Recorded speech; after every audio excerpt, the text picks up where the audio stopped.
Ağlaylar öğrenciler,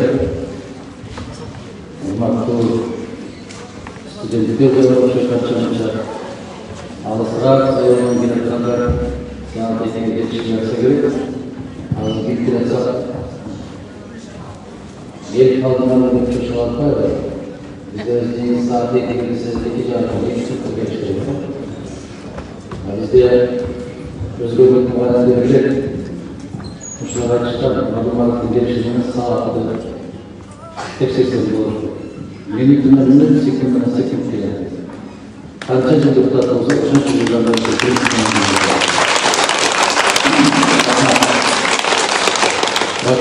Bakma, haberler, matematikçiler. Bizim sizlerin yolculuğumuzun sebeplerin sosyal kaynaklardan havarımızdan olursa gerek. Biz tümde Bakın Orası'ndan geldik.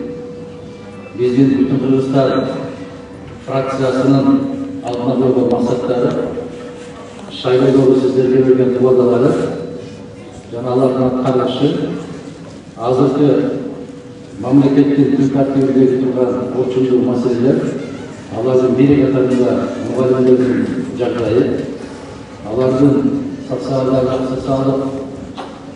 ekonomik havalı, Jana qoğumları ordu. Muğalim degen kanday bolu gerek. Muğalim anın makam kanday bolu gerek. Bilim berүү sistemасы kanday bolu gerek. Uşulardın tegeleginde birinci кезекте sizler bilen süйлöşүү болуп келет. Biz бүгүн sizlerge көбүрөөк маалымат бербей, sizlerden көбүрөөк маалымат алалы деген максатка келдик. Себеп орто окуу жайларында баштапкы Klasların muhalefetleri yetekçileri, Cumhurbaşkanı Okuyucularının yetekçileri, muhalefetleri, profesörleri, alanı düz uzunları söyleşip, gözüne göz arkadaşlarsak geliyorlar. Sebep ama bir kança jüri seyretleri var. Özümüzde bu bakaslar, Kırgızistan'da bilimleri sisteması özgürlükleri hareketler var. 10 yıllık ilgili sahip meselesinde 10 yıllık mektep olsa şunu az 12 yılda götürsün degen oylardan çıkışatan çalışıyor. Muhaliflerin ailenin götürmekte ortada. Götürmek olmasa kanday şartta götürüldü. Al götürülürse kanday bundan kadar olana manavuşlarının için tüs güreş olsak sizlerle. Жаңы министрлерді шайлаватқан мезгілде мен суроо бердим эле. Ушул Кыргызстандагы билим берүү системасын бул жигиттер жылаң тойлорго коет окшойсуңар, силер. Я. Болду? Эми жокпу? Фон жокпу? Бираз үнүн өчүрүп азайтып койгулачы. Үнүн азайткыла бираз.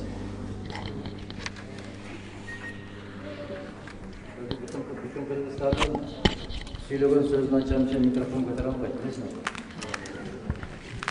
Oldu, azaytlar mı? Жақсы. Ana ушундай болса жетиштүү болот. Угулуп атабы арттагыларга. Анан агайлар, эжекелер сиздерден суранычы. Мына эми үн табигый чыгып атат.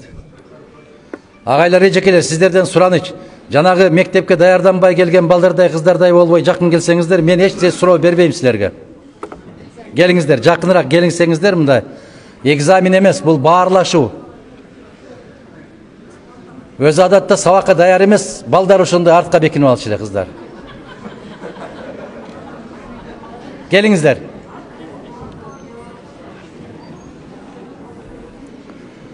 Ошого урматтуу агайлар, урматтуу эжекелер, биз билим берүү министрлигинин жаңы министриңиздерди дайындап атканда ушундай суроо бергенбиз. Кыргызстанда билим берүү системасын Советтер Союзунун системасына өткөрө аласызбы деген суроону бергенмин. Бешеналиев мырза аракет кылам деген убадасын берген. Көрүп тургансыздар ошону. Эгер ушул советтик системаны алып келе турган болсоңор, биздин бүтүн Кыргызстан фракциясы сизди колдойт дегенбиз.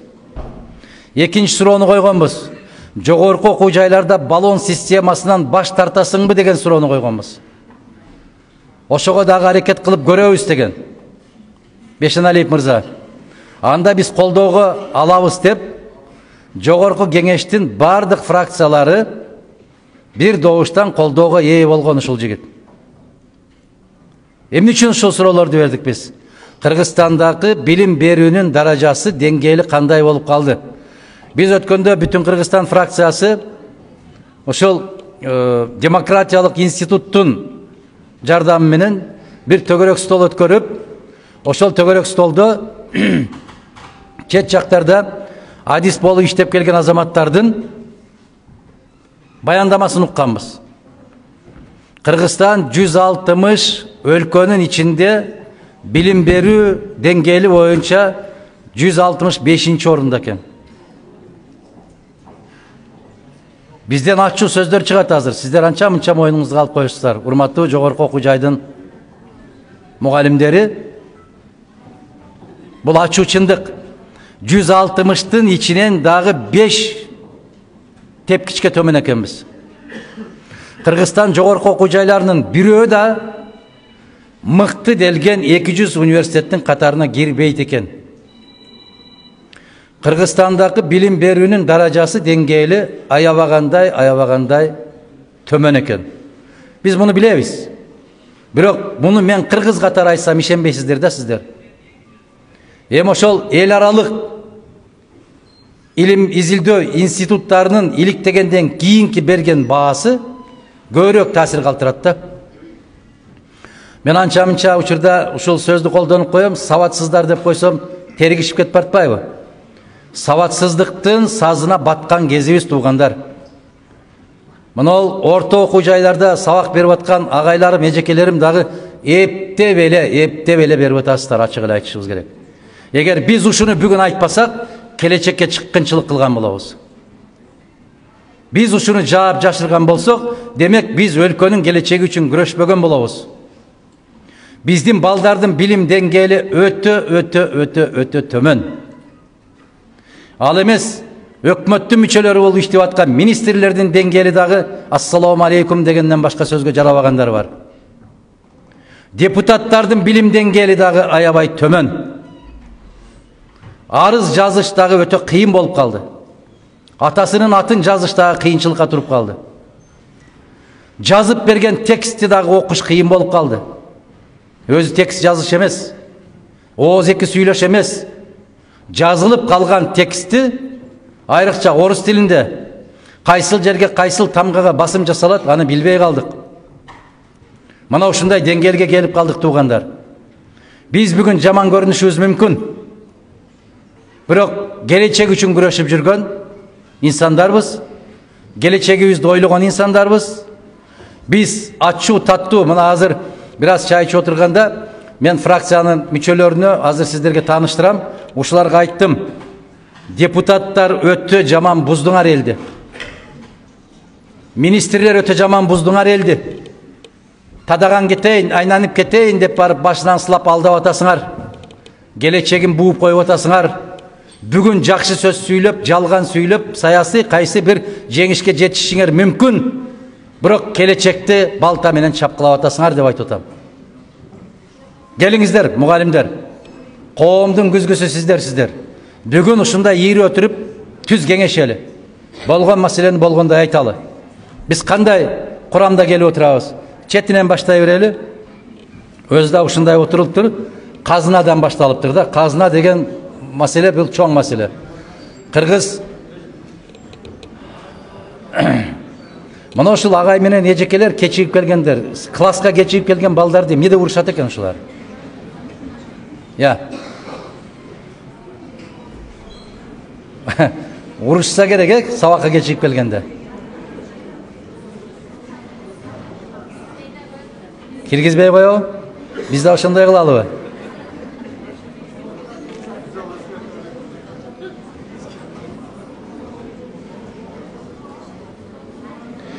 Мен кейде ойлойм да, эмне үчүн баягы чоң кишилер келатканда силерди 2 саат алдына киргизип, анан эшикти култап жаап коет деп ушундай кыла турбайсыңарбы? Я, 2 саат эрте чакырат экен да, киргизип жаап коет экен, анан суу деп отура берет экенсиңер. Я. өтө жакшы эмес. Мына айтылды, айтылган убакытка келишибиз керек. Биз мындай кылалы. Ошол билим берүү министрлигине расмий кат жолдогонбуз. Ушул орто окуу жайлар, орто мектептегилер, жогорку окуу жайларды тейлеген кызматкерлериңизди бериңиздер. Биз менен чогуу отуруп, эл менен түздөн түз отурсун, суроолоруна жооп берсин деп. Тилекке каршы эми угуп тургула алардын жообун. Командировкага жиберүүгө акчабыздын жоктугуна байланыштуу дептир. Тийиштүү жетекчилер ошко уча албай калды. Эгер ушундай жагдай экен, бизге айтса, биз фракциядан кичине тыйынтып бир топтошуп, билетин алып бермек элек. Биз көмөк көрсөтмөк элек. Мына ушул билим берүү министрлигинин даражасы ушул. Билим берүү министрлигинин бүгүнкү абалы ушул. Мына деген нерсеге Бешеналиев мырзага мен барганда сессияда өзүмдүн жообумду, баамды берем. Биз муну шыпылдап, жакшы элпек, жакшы жигит экен деп ойлогонбуз. Эл менен катар тыгыз иштешет экен деп ойлогонбуз. Элдин муң зарын жерге барып угат экен деп ойлогонбуз. Аттың тилекке каршы мына ушул жагдай. Бул жака жиберип коюптур Турдубаева Гүлмира Мамаевна деген Ош билим берүү институтунун директору бар экен. Барбы? Сиз да кечигип келип атасыз. Келиңиз могул жерде. Жазылып турат сиздин фамилияңыз.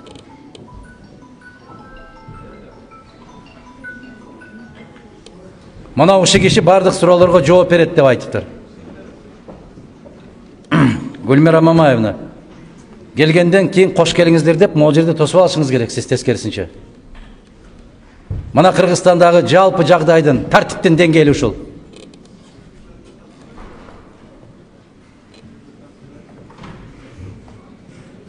Биз кечээ Баткен областынан келдик.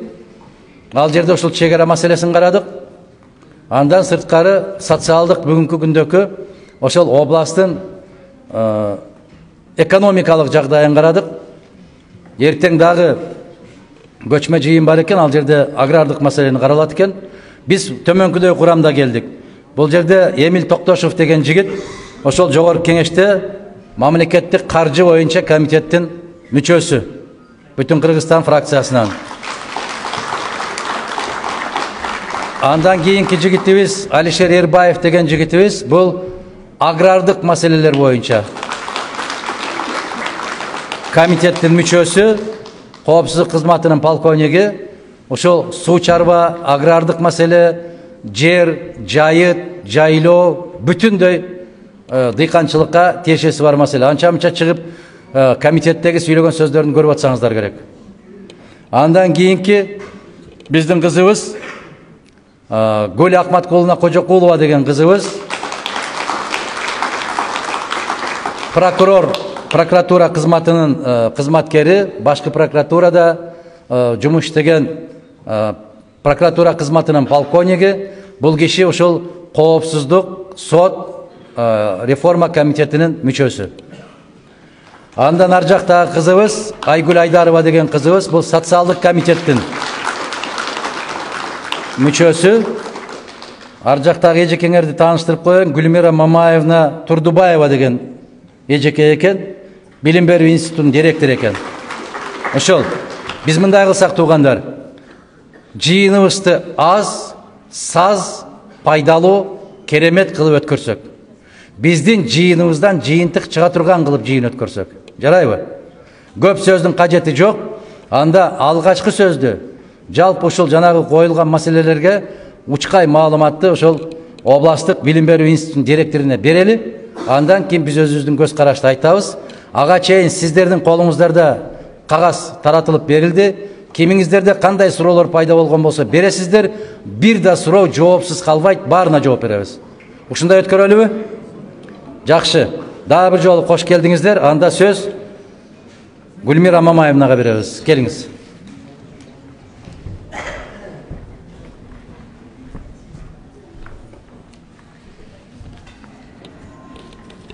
Саламатсыздарбы, урматтуу жыйындын катышуучулары, урматтуу президиум Адамкан Кимсанбаевич.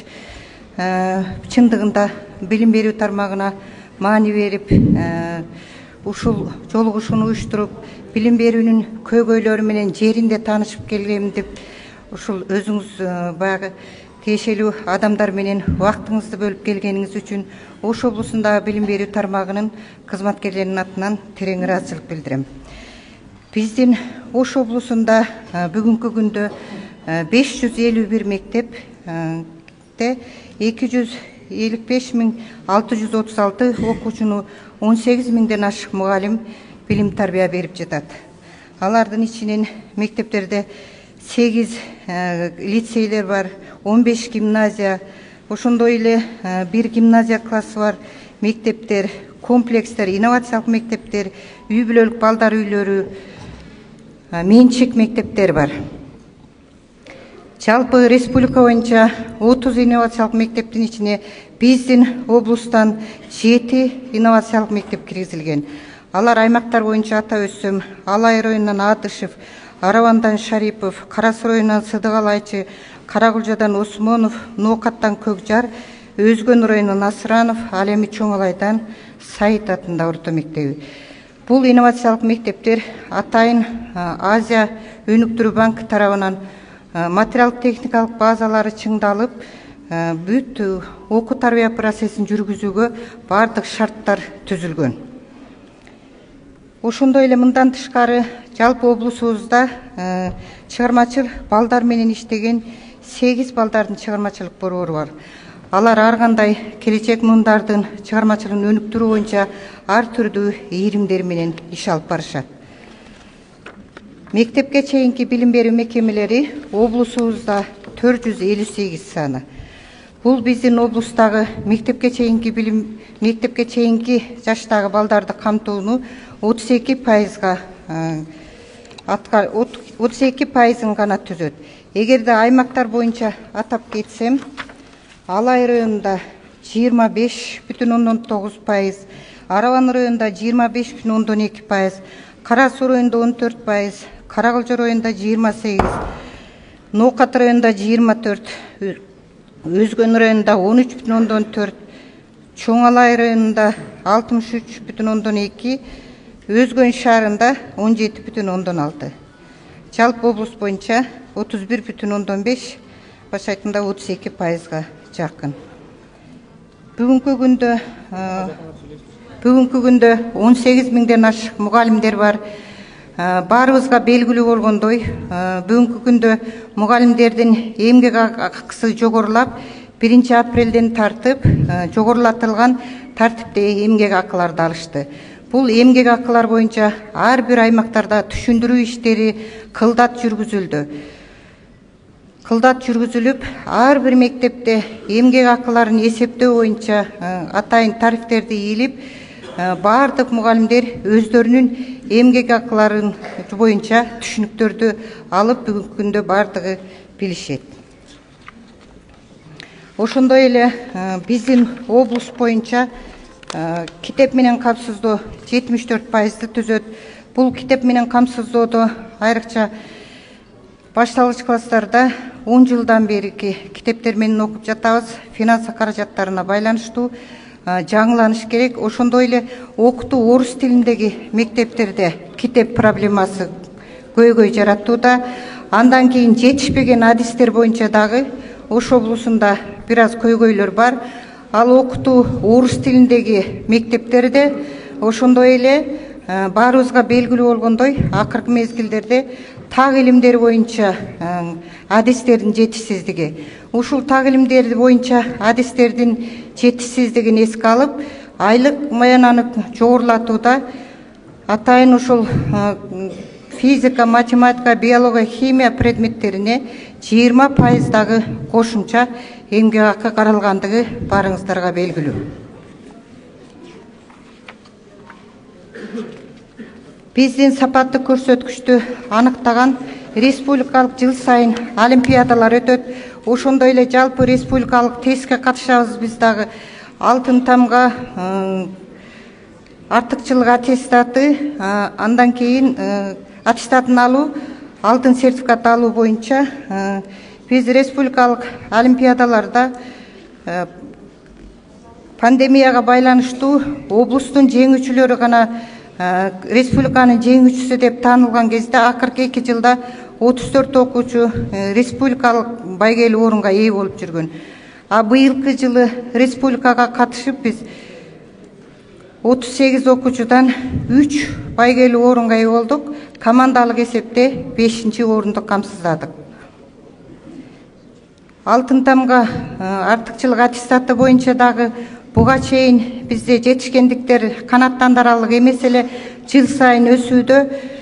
Өткөн окуу мурунку окуу жылында 14 окуучу болсо, өткөн окуу жылында бул көрсөткүч 42 окуучуга өстү. Бүгүнкү күндө 200дөн ашык окуучу артыкчылык аттестатка заявка талапнама берилген. Артыкчылык аттестат боюнча дагы 28 майда атайын сыноо өткөрүлүшү күтүлүүдө.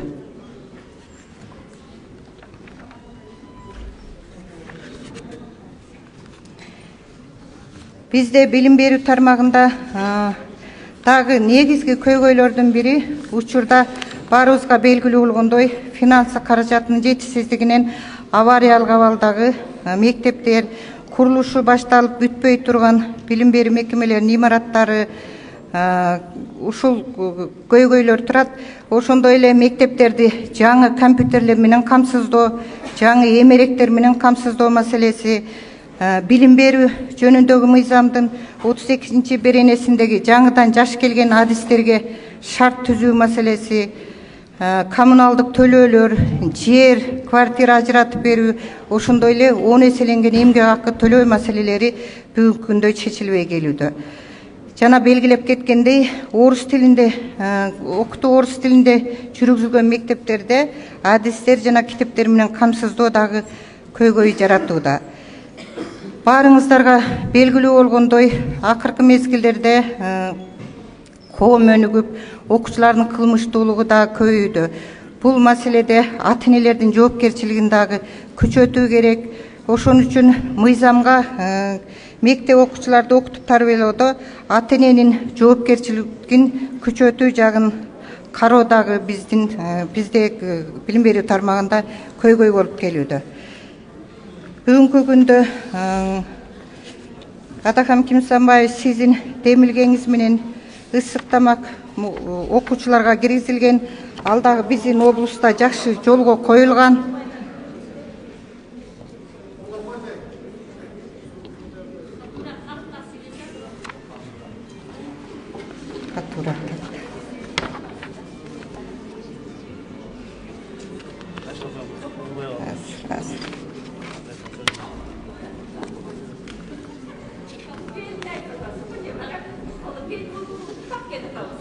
Биздин облуста интернет менен камсыздоо байланышы жакшы жолго коюлган. Бүгүнкү күндө 99% түзөт. Интернет тартпаган Арабан районунда 1 мектеп, Карас районунда 2 мектеп, Ноокат районунда 2 мектеп. Булар дагы бирок телефон аркылуу Wi-Fi менен колдонуп, интернет булактарынан пайдаланып келишүүдө. Ошондой эле интерактив доскалар, видео көзөмөл менен камсыздоо дагы жакшы жолго коюлган. Көмөкчү чарбаларды пайдалануу иштери дагы биздин аймакта жакшы жолго коюлган. Айрыкча Карас районунда ата-эне коомчулук мектеп деген темада жакшы иштерди жүргүзүп, ата-энелер менен биргеликте ар бир айыл өкмөттөрдө райондук билим берүү талабынан жыйындарды өткөрүп, билим сапатын жогорулатууга бир топ салымын кошуп келишүүдө. Ошондой эле Атакан Кимсанбаев сиздин демилгеңиз менен мектеп окуучуларына, башталгыч класстарга ысык тамак киргизилгени белгилүү. Ушул ысык тамак боюнча биздин 551 мектептен 255.636 окуучу, анын ичинен 1-4 класстарда 105.507 окуучу бүгүнкү күндө ысык тамак ичүүдө. Бул ысык тамак боюнча дагы бир топ долбоорлор иштеп жатат. Биздин облуста ысык тамак менен камсыздоо 308 мектеп кирип 55,8% түзөт. Бириккен бүткүл дүйнөлүк Азия азык-түлүк программасынын колдоосу менен 133 мектепте ошондой эле ата энелердин да колдоосу менен жалпы 308 мектепте ысык тамак уюштурулуп, окуучулардын ден соолугуна, ошондой эле билимин жогорулатуусуна бир топ жакшы шарттар түзүлгөн.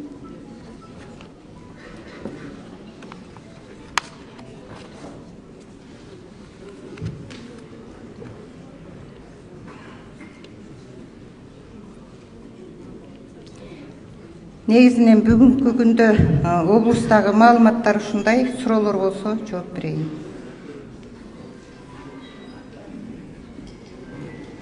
Рахмат. Эгерде мугалимдерде суроолор пайда болуп калган болсо, областтык деңгээлдеги жетекчилерге аны дагы өзүңүздөр даярдап турасыздар, бересиздер. Азыр эми жанагы суроолор пайда болуп калган болсо, жалпы залда биз жооп берсек, макул көрдүңүздөрбү? Ушундай шартты өткөрөлү. Биздин жыйын азыр 2,5 болуп тур. Биз 4-кө 15 мүнөт калганга чейин сиздер менен болобуз бул жерде. Ошондо бизде дагы 1 саат 15 мүнөт кенен убакыт бар. Сүйлөштүкпү? Мына ушундай кылалы. Рахмат. Рахмат. Суроолор барбы бизге?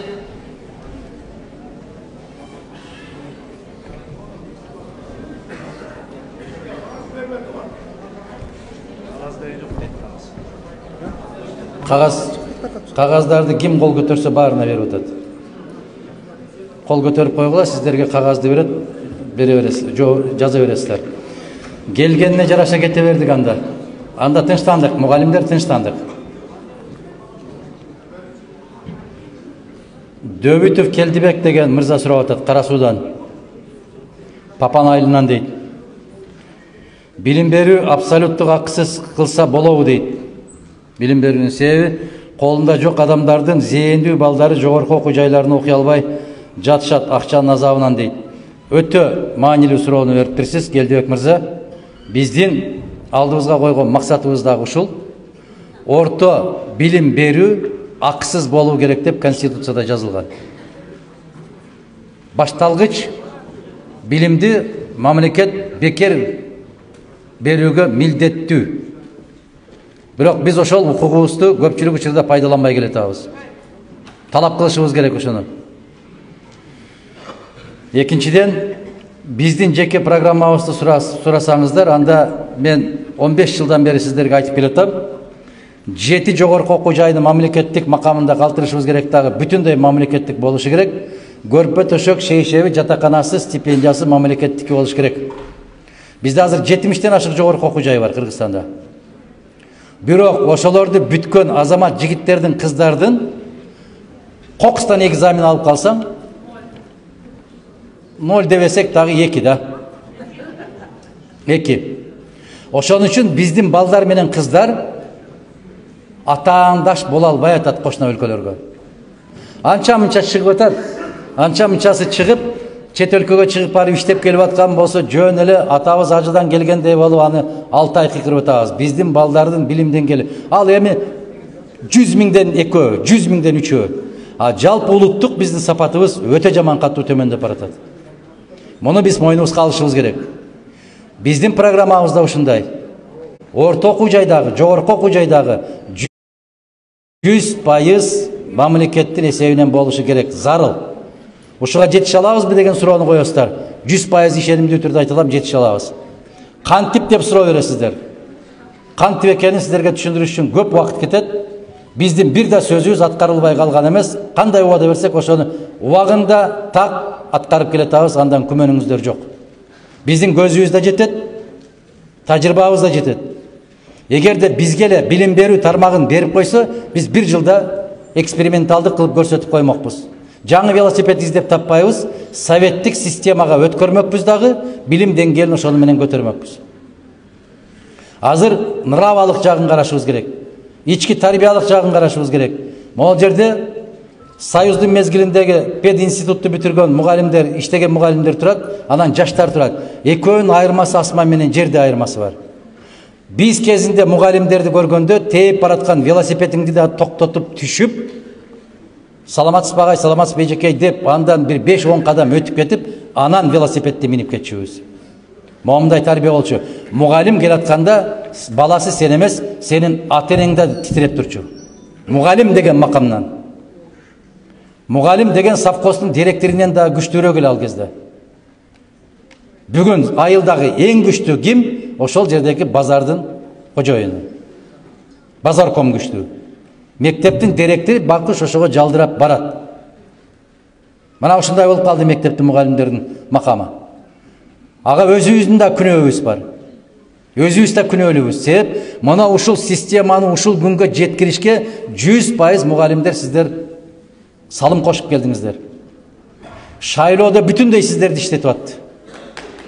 Мына ушун баягы туура эмес протоколду жаздырып аткандагы сиздер болдуңуздар.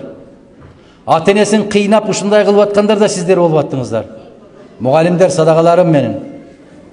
Сиздер жараткандын алдында улуу даражага ээсиздер. Сиздерди аалым, силерди устат деп коет. Устатты көрүп шакирт өсөт дейт. Мына сиздер ушундай иш кылып аткандан кийин окуучулар кайда барат?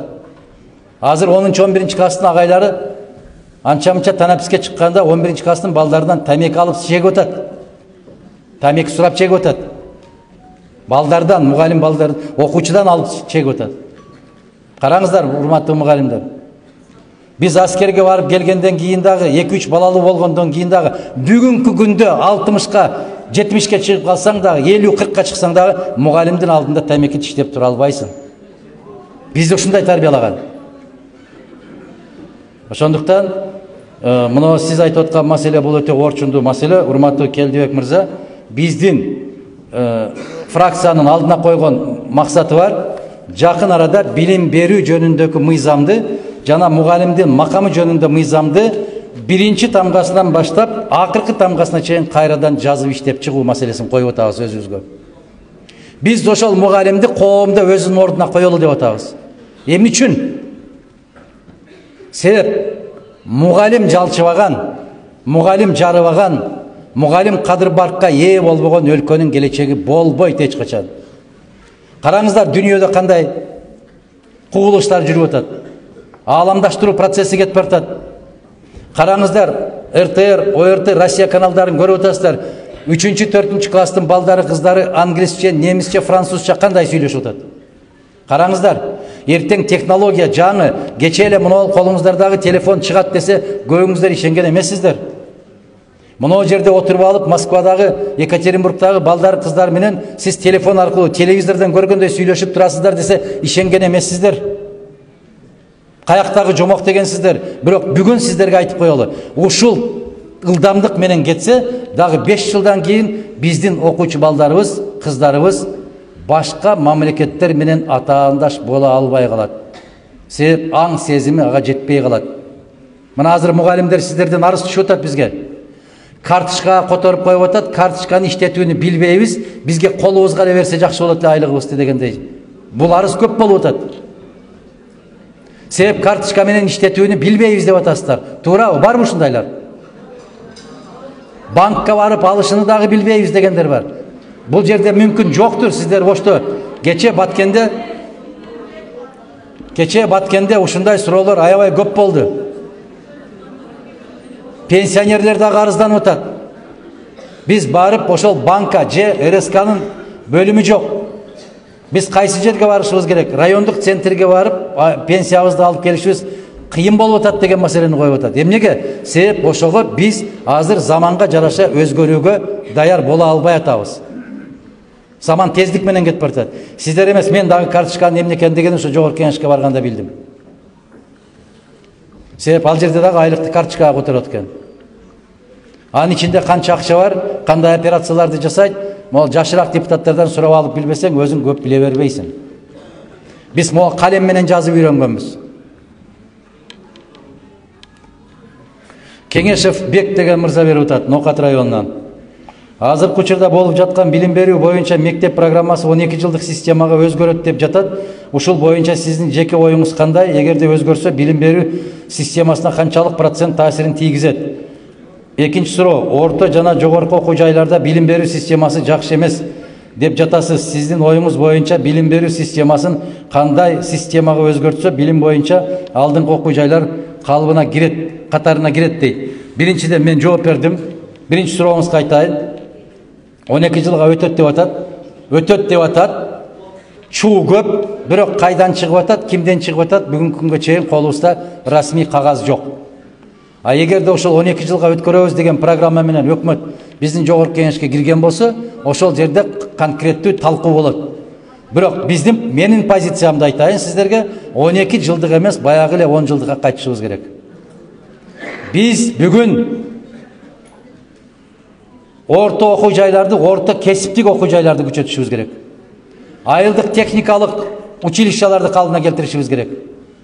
Карап көргүлө, могу жерде бүт райондон келгендер отурасыздар. Мисалы Карагулжадан, ошол эле Ноокат районунан бир газ менен ширетүүчүнү табышыңар маселе, проблема. Электр ширетүүчү таба албайсыздар. Токарь, фрезеровщик дегенди такыр унуттук. Жок, андай кызматкерлер жок бүгүн. Мен өткөндө бир мисал келтирдим эле. Могу жерге коюп, баягы машина тиге турган машинаны ушул жерге коюп койсо, ошол машинаны курап бере турган кишини таппай атабыз. Мойнубузга алышыбыз керек. Ошол кесиптик техникалык окуу жайларды көбөйтүшүбүз керек. Бүгүн механизатор, электр ширетүүчү, газ менен ширетүүчү инсандардын таңкыс болуп аткандыгы ошонун. Караңыздар, өткөндө экскаваторчы кемалар, экскаватордун өзү да жок да, экскаватор мине тургандар да жок. Биздин максатыбыз, оюбуз ушул. Орто жана жогорку окуу жайлар боюнча билим системасы жакшы эмес дегениме бир себептин айтып берейин сиздерге, далил. Мен айттым, жанагы авторитеттүү эл аралык уюм жүргүзгөн иликтөө боюнча Кыргызстан эң акыркы орунда турат экен деп айтканымдын себеби ушунда турат. Караңыздар, колунда чөнтөгүндө тыйыны барлар кокустан ооруп калса, бирөө да Бишкекте даарыланбай, Германияга, Америкага, Россияга, Түркияга барып даарыланышып атат. Аман эсен болайын айыл. Демек сен өзүңдүн дарыгериңе ишенбейсиң да. Эмнеге ишенбейсиң? Себеп ал жерде жеткиликтүү билим берген эмес да. Баары бири-бирине шайкеш. Өткөндө менин сөзүм эмес, өкмөттө иштеп аткан азаматтардын сөзү. Эмне үчүн бул долбоорду Ариске берип атасыңар десем, жалаң баш иштегендер ошол жака кетип калды деген жоопту уктуңуз. Уктуңуздарбы? Уктуңуздар. Демек мындан логика, мугалимдер сиздер түшүнөсүздөр. Демек жалаң баш иштебегендер өкмөттө калды деген сөз да бул. Кандай дейсиздер? Мына ушул билим берүү. Рахмат. Ушул билим берүү сиздердин министриңиздердин орун басары өзгөндү түп-түз алып барып Баккенге кошуп салбадыбы? Ошол кантип иштейт ошо министрликте? Кандай дейсиздер? Вот эми ал айыл чарба министринин орун басары, министри. Барып келди. Баткенге киргизди. Ал букадан сүт алып атат берки айыл чарба министри. Мына ушулардын баары кайдан чыгып атат? Кайдан чыгып атат? Айланайындар. Ошол мектептен чыгып атат. Ошол окуп аткан жогорку окуу жайдан чыгышып атат. Мен айтып атканым, министр, орун басар, депутат болуп баргандардын эки барак кагаз эмес, эки сүйлөм жазса канча ката кетирерген сиздер көргөн эмессиздер. Биз көрүп атабыз күндө. Мына ошол билим берүү министрлиги тарабынан мына кагазды берсеңер. Мына билим берүү министрлиги тарабынан 30 март номер 181 ушул жылы токтом чыгарышыптыр. Ушул токтомдун ар бир бетинде канча ката бар экенин көрсөңүздөр айланайындар. Кыргыз тил мугалимдери бар ушул жерде. Канча ката бар ушул жерде. Окуй албайсың. Министрдин токтому бул. Министр кол койгон токтом. Дагы бир министр өтпөдүбү? Эки ката болсо эч нерсе болбойт деп. Мына биздин деңгээл туугандар, мен асмандан алып аткан жокмун. Кантип өзгөртсө болот дегениңиздерге дагы бир жолу баса белгилейм. Советтер Союзунун мезгилинде мен ошол мугалимдерден сурадым эле. Биз ушул Ошко келет элек. Кудайга шүгүр, кезинде областтык олимпиадаларда жеңүүчү болуп келгенбиз биз. Тил адабияттан, дилмаек жазып, аңгеме жазып. Биринчи орундарга чейин жетип келген мектептерден чыкканбыз биз. Ошондо кокустан ошол 2 барак дилмаекте бир ката кетсе 5 ала алчу эмессиң. Мен айтпайын азыр жанакы тире, кош чекит, үтүр чекит, же жаңы абзац дегенди айтпайын. Алар боюнча түшүнүк жок азыр алар эч кимде. Сөздүн өзүндө ката кетсе, сөз эмес, сүйлөмдү туура эмес курап койсоң, эки баа койчу да мында, 2 баа. Биринчиси мазмунуна, маанисине, экинчиси грамматикалык жагына.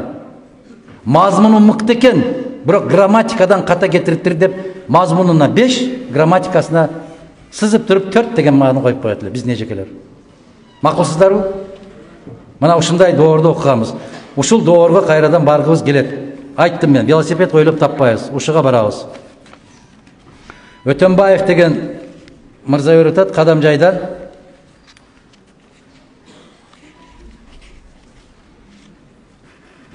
Бүтүн Кыргызстан партиясына дейт, Садик деген бул бала бакча,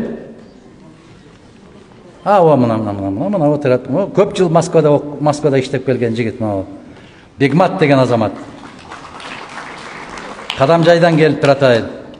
Кече кадамжайлыктар да аябай суранышты бизден. Кадамжайга да келип ушундай жолугушуу өткөрүп бериңиздер деп. Буюрса келебиз деп убада бердик. Садикке дейт, мектепке электрондук каттоо кээ бирөөлөр үчүн татаал дейт.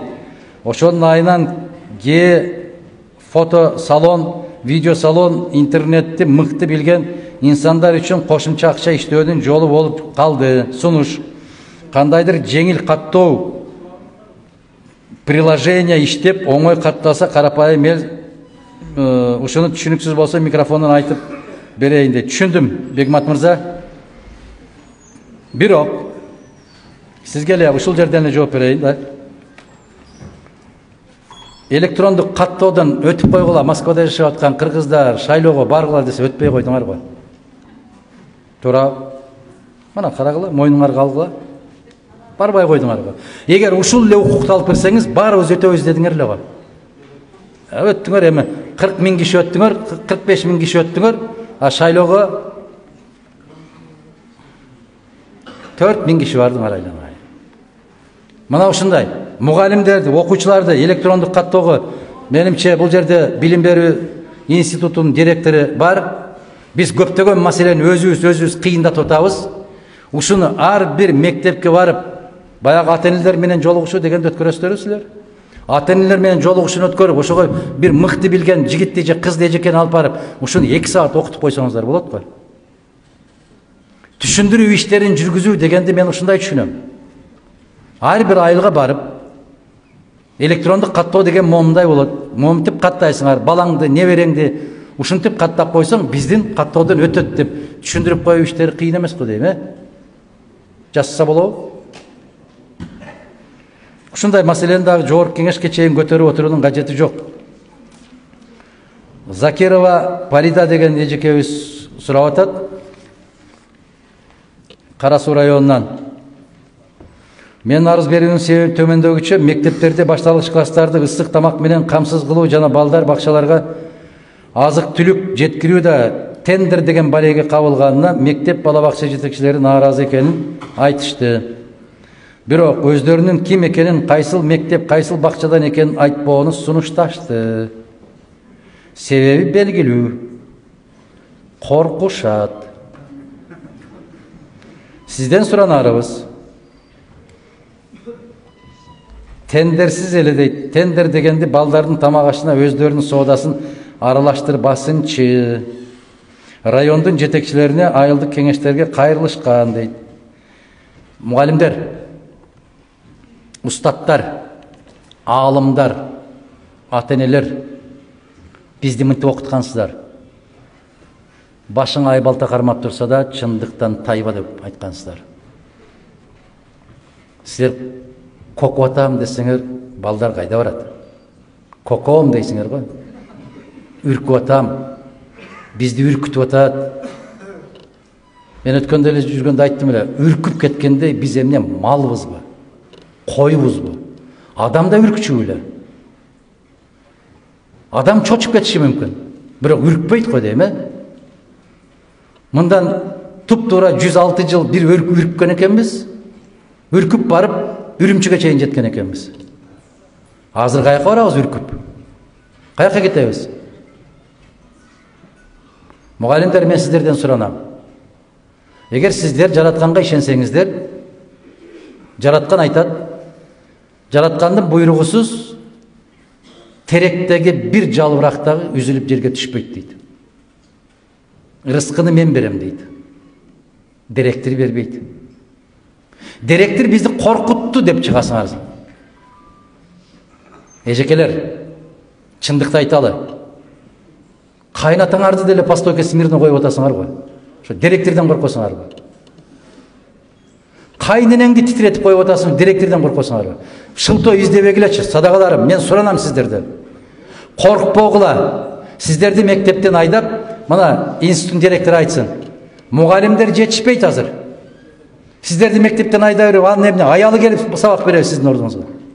Жөн эле корком дебегилечи, садагаларым. Сураныч сиздерден. Бир жолу жашайбыз. Айланайындар, бир гана өмүр сүрөбүз. Эркин, жүрөгүң эркин болмоюнча бактыңды сезбейсиң. Жүрөк эркин болсунчу. Бизде эмнеге кыргыздарда Борбордук Азиянын чөлкөмүндө карап келсеңиздер, жүрөк оору боюнча кеткендер, каза болгондор биринчи орунда туруп атабыз. Эмне үчүн билесиздерби? Жүрөк кысылып жүрүп өлүп атабыз биз. Аялы күйөөсүнөн коркот, күйөөсү аялынан коркот, экөө биригип директордон коркот, же иштеп аткан болсо айыл өкмөттөн коркот, айыл өкмөт акимден коркот, аким жогорудан коркот, той өткөрүп аткан болсо досторунан коркот, абысындарынан коркот, дасторконун сындайт деп титирейт. Этиң жакшы бышпай калыптыр дейт. Наның гүлдөп кетиптир дейт. Ачыбаган камырды жаап коюптур дейт. Миң түркүн жооп табабыз дагы бири-бирибизден коркобуз да. Конок чакырып алып да коркуп отурабыз титиреп. Ошол жерден дагы кыйкым таап чыгып кетет бизди сындап деп. Той өткөрүп атканда да коркобуз, кечигип калат деп. Мен агайлар, эжекелер, сиздер оңолмоюнча коом оңолбойт. Себеп сиздер устатсыздар, мен дагы бир жолу айтам. Сиздер кандай тарбия берсеңиздер, коом ошондой болот. Коркпоңуздар. Мына бала бакча боюнча, тамак аш боюнча тендер деген маселени азыр күн тартибине коелу, маселе жок. Өзгөчө кылып туруп күн тартибине коелу, туура айтасыздар. Мисалы, Беш Абышка деген айыл бар. Беш Абышка деген айылда туп-туура 125-126 кожолук бар.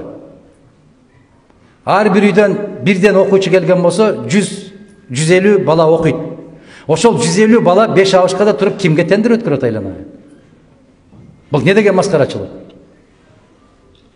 Андан жогорусунан Кызыл Абад мектеби бар, Кара Ташта. Биз 60 бала окуган мектептерди да көрүп келатабыз. Ага тендердин эмне кереги бар?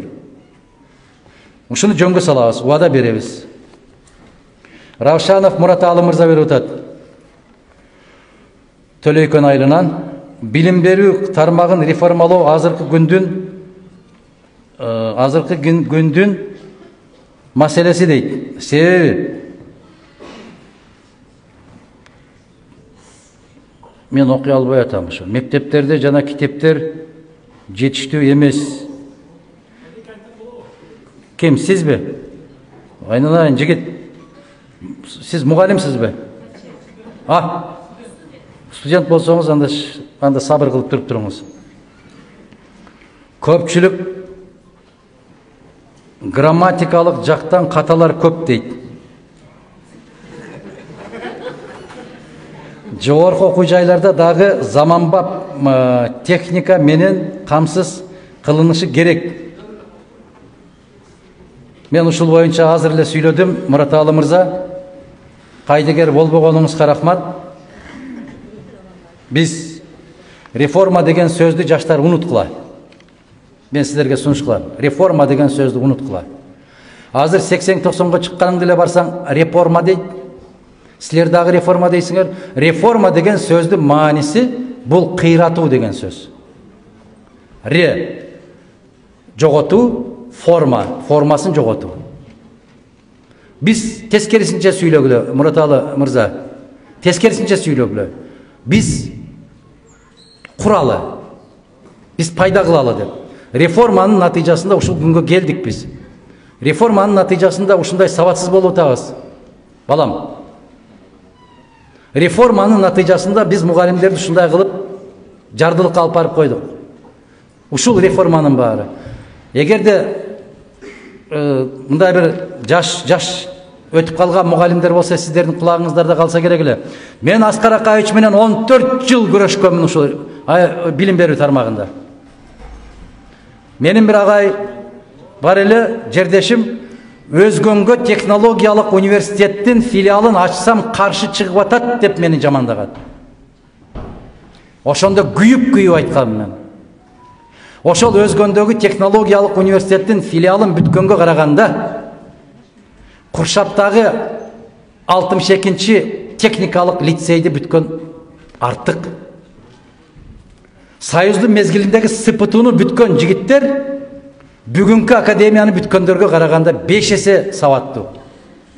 Ишенип коюңуздар. Биз санын көбөйтүп алдык, жакшы көрүнүш үчүн. Бирок сапатына көңүл бөлгөн жокпуз. Араван районунда билесиздер, аравандыктар бар.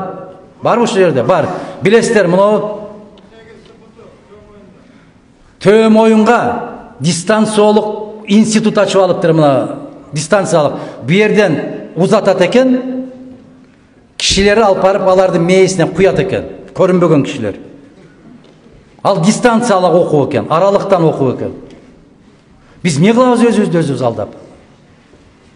Сен мугалимди, ага эжекелер, мугалимдер балдар менен көзмө-көз тикет карап туруп окута албай атасың, анан дистанция менен окутасың. Койбойлу ушундай нерсени. Ошон үчүн жанагы дипломдор кандай болуп атканы, диплом алып алып, эки сөзгө жооп бере албай аткандарын көрүп атабыз туугандар. Мен жакпаган сөздөрдү көбүрөөк айтам, туура түшүнгүлө, күйгөнүм үчүн айтам. Биздин да колубуздан келет. Ар бир суроого өтө туура суроо бериптирсиз. Аябай мыкты суроо бериптирсиз. Ооба, сиз менен бирге иштешебиз деп кеткенге билем мен дагы. Бирок сиздин сурооңуз туура эмес деп айтам мен. Тургунса эжекебиз берип атыптыр. Баткен районуна, Окнадан келдим дейт. Бул Кадамжай районуна кирет. Себеби төмөндөгүчө, мен жалгыз бой аялмын, бир кызым бар, үй жайым жок. Оорукчан атам бар, өзүм да 3-чү группадагы топтогу майыпмын. Атамдын 2 аялы үйүндө сатып өзүнө үй, бул социалдык маселе экен. Буну мен өзүбүзгө алып алайын, анан шашпай жооп берели. Эгерде сиз бизден үй алып бер, үй салып бер деген маселе сурасаңыз, биз ага мүмкүнчүлүгүбүз жок. Ал үчүн башка фракциялар келет. Ошолордун колунан келе турган фракциялар бар. Сизге кайрылдым, райондук акимчиликке кайрылдым, бирок тилекке каршы эч кандай жардам болгон жок. Жыйынтык ала албадым, ошол себептен сизге кайрылам. Мага юридикалык жана социалдык жардамга муктажмын дейт. Алдын ала ыраазычылык билдирем. Рахмат эжеке, сизге ушул дарегиңизди жазыптырсыз, телефонуңузду да жазып коюптурсуз. Юридикалык бардык жардамды, көмөктү беребиз. Буга мен убада берем. Мыйзам боюнча бардык жардамды беребиз. Мына атыңызда Гуля экен, Кожокулова Гуля. Кожокулова Гуляга сиз кечиресиз, сизге жазыптыр муну. Урматтуу Адахан Кимсанбаевич дейт, казинону мыйзамдаштырууну сиздердин жоктугуңуздан пайдаланган жокпу? Күн тартибинде жок болчу деп жатышат. Куранда да пайдасы бар деп айтылган деңгээлге чейин барышты. Ушунча өлкөнүн башынан өзүм билемдикке алып келгени аз келгенсип, эми атабыз казинодон баш чыкпай калабы? Башчы кызыктар болбосо, күн карама депутаттар бул нерсени көтөрүшмөк эмес. Кантип бул арам нерсени жок кылабыз? Көптөн көп жокко чыгарып берүүңүздү суранабыз дейт. Суроо. Мен сиздерге убада берем. Биздин Бүтүн Кыргызстан фракциясынын позициясы бекем. тунук, так, андай казинолор биздин Кыргызстанда изиде болбошу керек. Болбойт андай нерсе. Биринчи окуудан өткөрүшүптүр. Экинчи, үчүнчү окууга чейин биз колубуздан келген бардык аракетибизди жасайбыз. Казино деген ат Кыргызстанда өзү имарат эмес, ушул сөз сүйлөнбөшү дасы керек. Кыргызчага которгондо аны кумаркана дейт. Кумаркананын кандай болушун Раматылык Чубак айтып өттү эле какшап.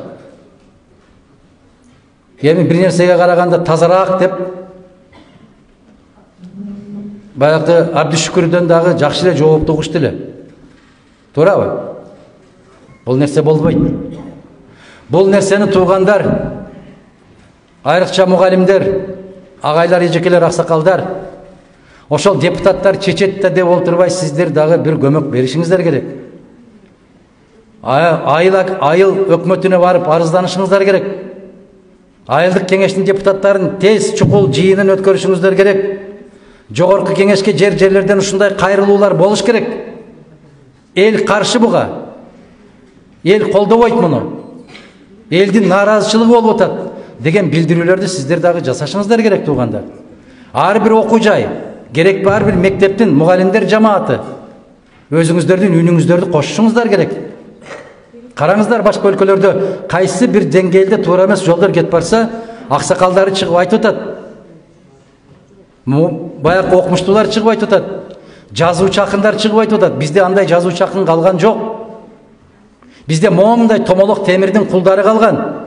60ка чыкканда эмгек сиңирген болсом, 70ке чыкканда эл акыны болсом деген гана кишилер калган азыр. Биздин фракциянын позициясы бул өтө так. Биз эч кандай андай казино деген нерсеге, кумаркана дегендерге мүмкүнчүлүк бербейбиз. Соңку мүнөткө чейин күрөшөбүз биз. Тойчубек уулу Олжобай дейт. Көк арттан, Каракулжадан, жогорку окуу жайлардан манас таануу сабагы жоюлат деп жатат. Кыргыздын эң негизги баалуулуктары манас эпосунда болсо, улуттук баалуулуктарды дагы кандай жол менен сиңиребиз элге дейт. Бул сабакты жоюунун зарылдыгы барбы дейт. Бул сабакты жоюу эмес, манас деген айылды деле жок кылып атпайбы? Аны көрүп атпайсыздарбы? Бизде манасчылар дегенде аларды кол тийбес бир инсандардай көрчү элек. Аларды дагы маскаралап, саясатчылардан беш бетер, журналисттерден беш бетер талкалашып атпайбы? Мына ушунун баары, урматтуу агайлар, эжекелер, сиздердин унчукпай отурганыңыздардын аркасынан болуп атат. Унчукпайсыздар. Бир акылман айткан экен да, бүтүндөй адам баласына жат нерсе ар бир коомдун макулчулугу менен болот деп. Сиздер макул болуп атпайсыздарбы? Манас айылы талкаланса деле макулбуз. Чек арабыз өзгөрүп атса деле макулбуз. Суруубуз өтүп атса деле макулбуз. Келсе шалтактатып, өп кучактап батаны бере беребиз. Аркасынан ыйлай беребиз. Токтонолу. Кагылайын калкым, токтонолу. Токтонолу айланайындар. Эгерде коомдун локомотиви болгон мугалимдер токтотпосо, башка эче токтото албайт муну. Эгерде коомдун күзгүсү болгон аксакалдарыбыз калыс сөзүн айтпаса, отурган жерде бир кесе шорпону ичип бата бере берсе, сакалын сылап, коом оңолбойт. Көч башы сиздерсиздер. Сиздерге карап түздөнөт. Бая Союздун мезгилинде билесиздер, жалгыз мугалимдер үчүн мугалимдер газетасы деген чыгат эле. Учительская газета деп орусчасы чыгат эле. Эл агартуу деген журнал чыгат эле. Бардыгын методикалык сабактарды ошонун аркасында алдыңкы ыкмалар деп туруп чыгарат эле. Ошондон эле окуп үйрөнүп алат элеңиздер мугалимдер. Мен мугалимдин баласымын. Менин да атам 40 жылга жакын мугалим болуп пенсияга чыккан киши. Биз билебиз. Атам окуп таштап койгондон кийин мен да уурданып алып окушумун ошо эл агартууну. Биз ошол деңгээлге алып келебиз деп атабыз, Кудай кааласа. Мына жогорку окуу жайлардагы ушул манас таанууну алып салыш менен эмес, биз мектептерге 1-класстан баштап ыйман сабагын киргизели деп атабыз.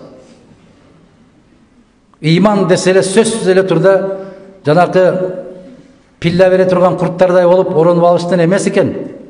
Ал сырткы көрүнүш экен. Иман деген көкүрөгүңдөгү, жүрөгүңдөгү экен. Маани, маселе ушунда турат. Иман деген бул адамгерчилик экен. Ошон үчүн биздин партиянын 3 сөздөн турган девизи бар. Иман, мыйзам, тазалык деген. Кийин коштук тартип. Себеп иманды өлкөдө мыйзамы жок деле жашай берет. Биз башта союздун мезгилинде ушинтип жашадык. Эч ким мыйзам окубайт эле. Бирок иман бар эле.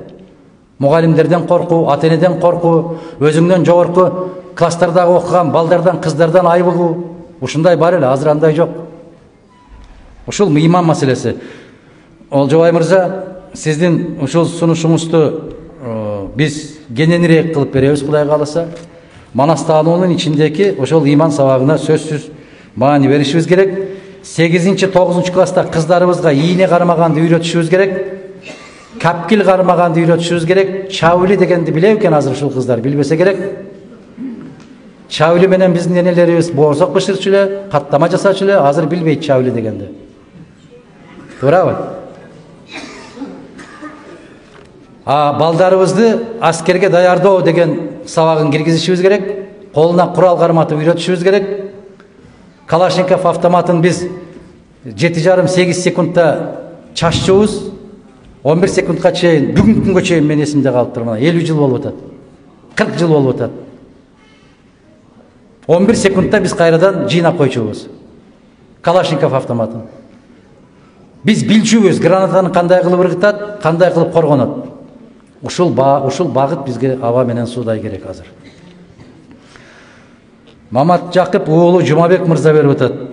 Жалпы республикалык тестирлөө боюнча көз карашыңыз, мисалы ЖТР боюнча программалар мектеп программасына туура келбейт дейт.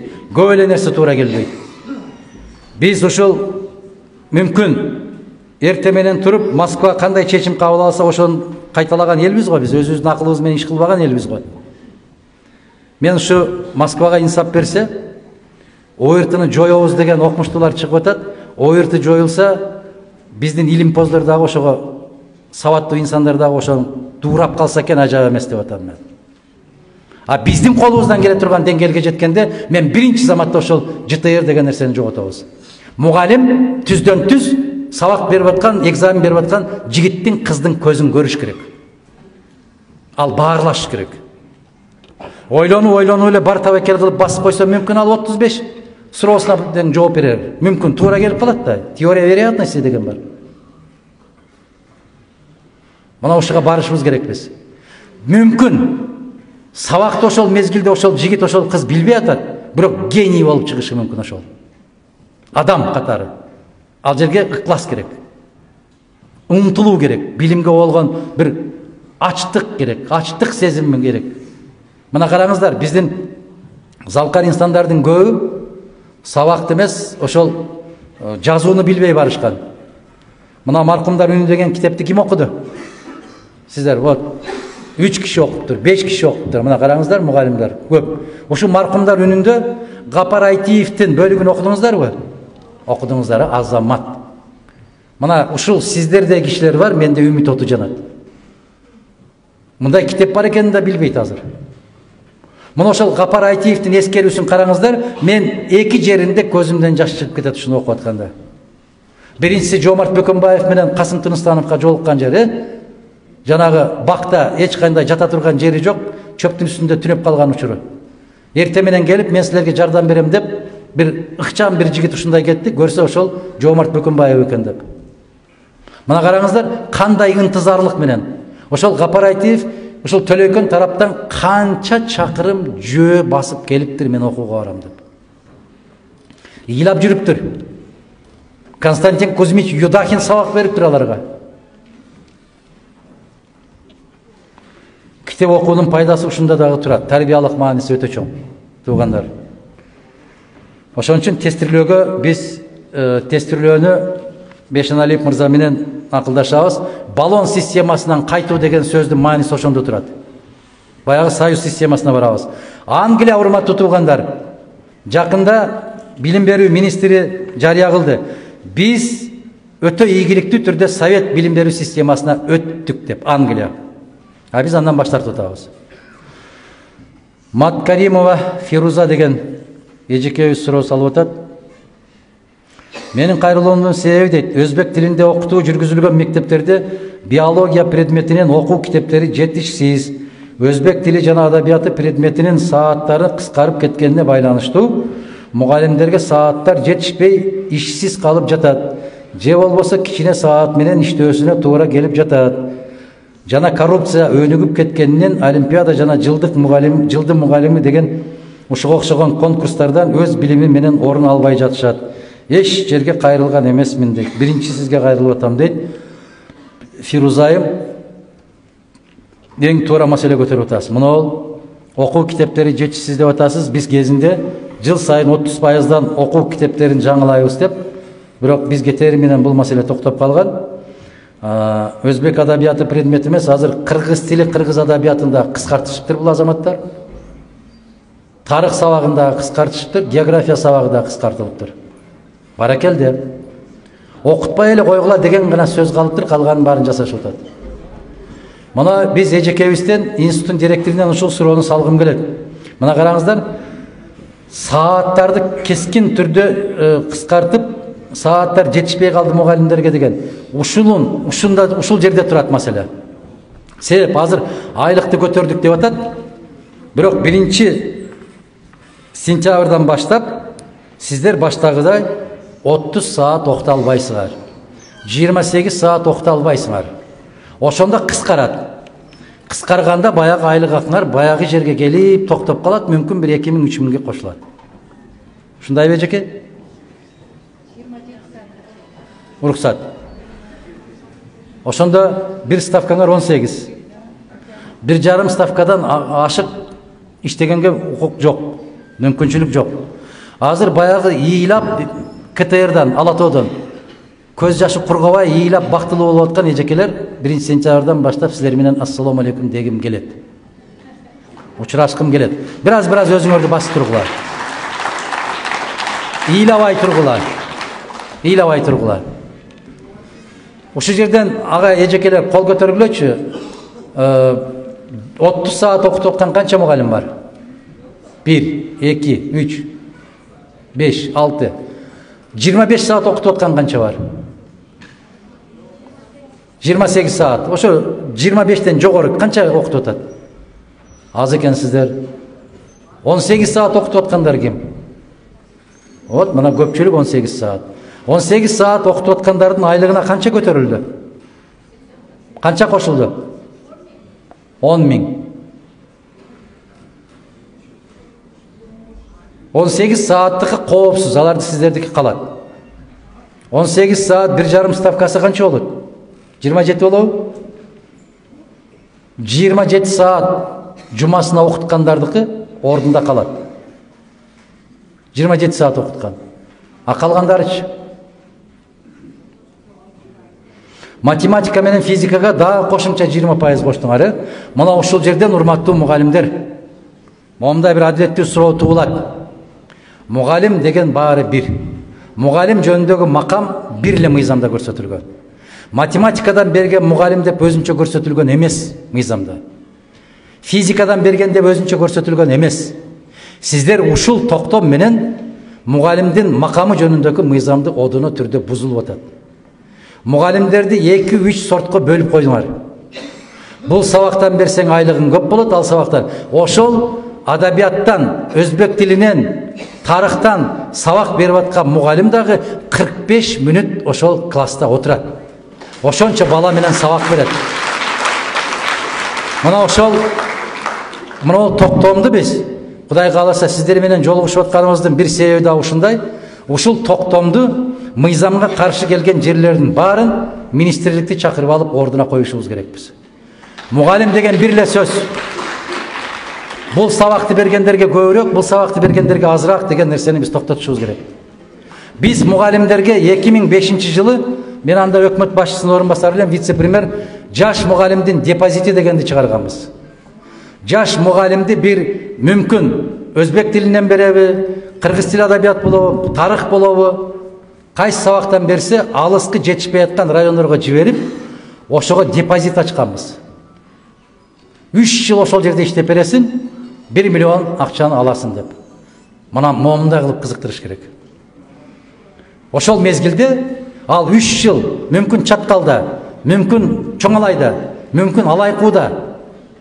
Себеп жаш мугалим менен жаш дарыгердин депозити. Мына алайкууга барсаңыздар, гинеколог жок, стоматолог жок, тиш доктор, педиатр жаш балдардын доктору жок. Эмнеге? Шарт жок. Ошолорду кызыктыруу жолу менен ошол жерге алып барыш керек.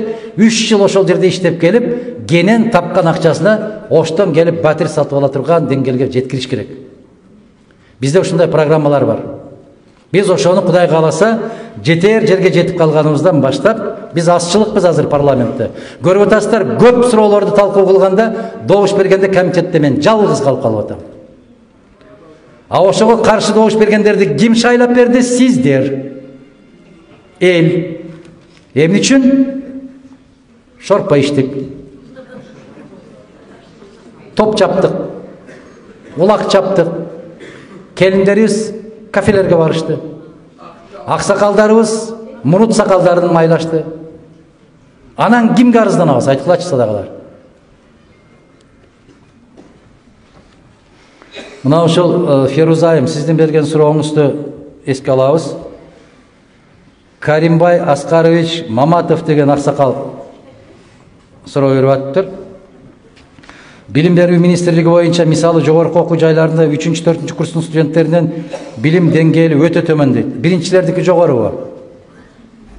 Мектептеги окуп аткан балдарыбыздыкы жогорубу? Кече мына интернетте кетип бартат, Өзбекстандан, мүмкүн биздин Кыргызстандан кеткен жигиттер болсо керек, баягы бессмертный полктон өтүп атат. ТикТокко чыкты, кайсы жакка чыкты, мага балдар жиберген экен. Ошол өзбек жигит барып сурап атат. Өзбек балдардан. Экинчи жаһан уруши качан башланган десе, 42-43 жылдары башланган деди. Баракалда деди. Сиз билесиз, бирок ошол жерде балдар ушинтип жооп берип атат. Гитлер ким десе, у эсирдин каттасы болгон да деди. Биздин кыргыз балдардан, кыздардан сурадык биз. Исхак Разаковка эстелик тургузуп, Ысык көлдүн жээгинде биз ошолордон сурадык. Улуттук университеттин жанындагы студенттерден сурадык. Исхак Разаков ким десе, эстрада ырчысы беле дейт. Неге күлөбүз? Ыйлашыбыз керек биз. Боздошубуз керек. Себеп келечекте биздин ошолор биздин өлкөнүн кожоюну болушат. Бир студент билбей койду Исхак Разаков ким, Жусуп Абдрахманов ким экенин. Ошону окутуп атат. Жогорку улуттук университетте окушуп атат. Бая Манас Бердибеков раматылык мындан бир 30 жыл башта бир күлкүлүү сцена ойноду эле.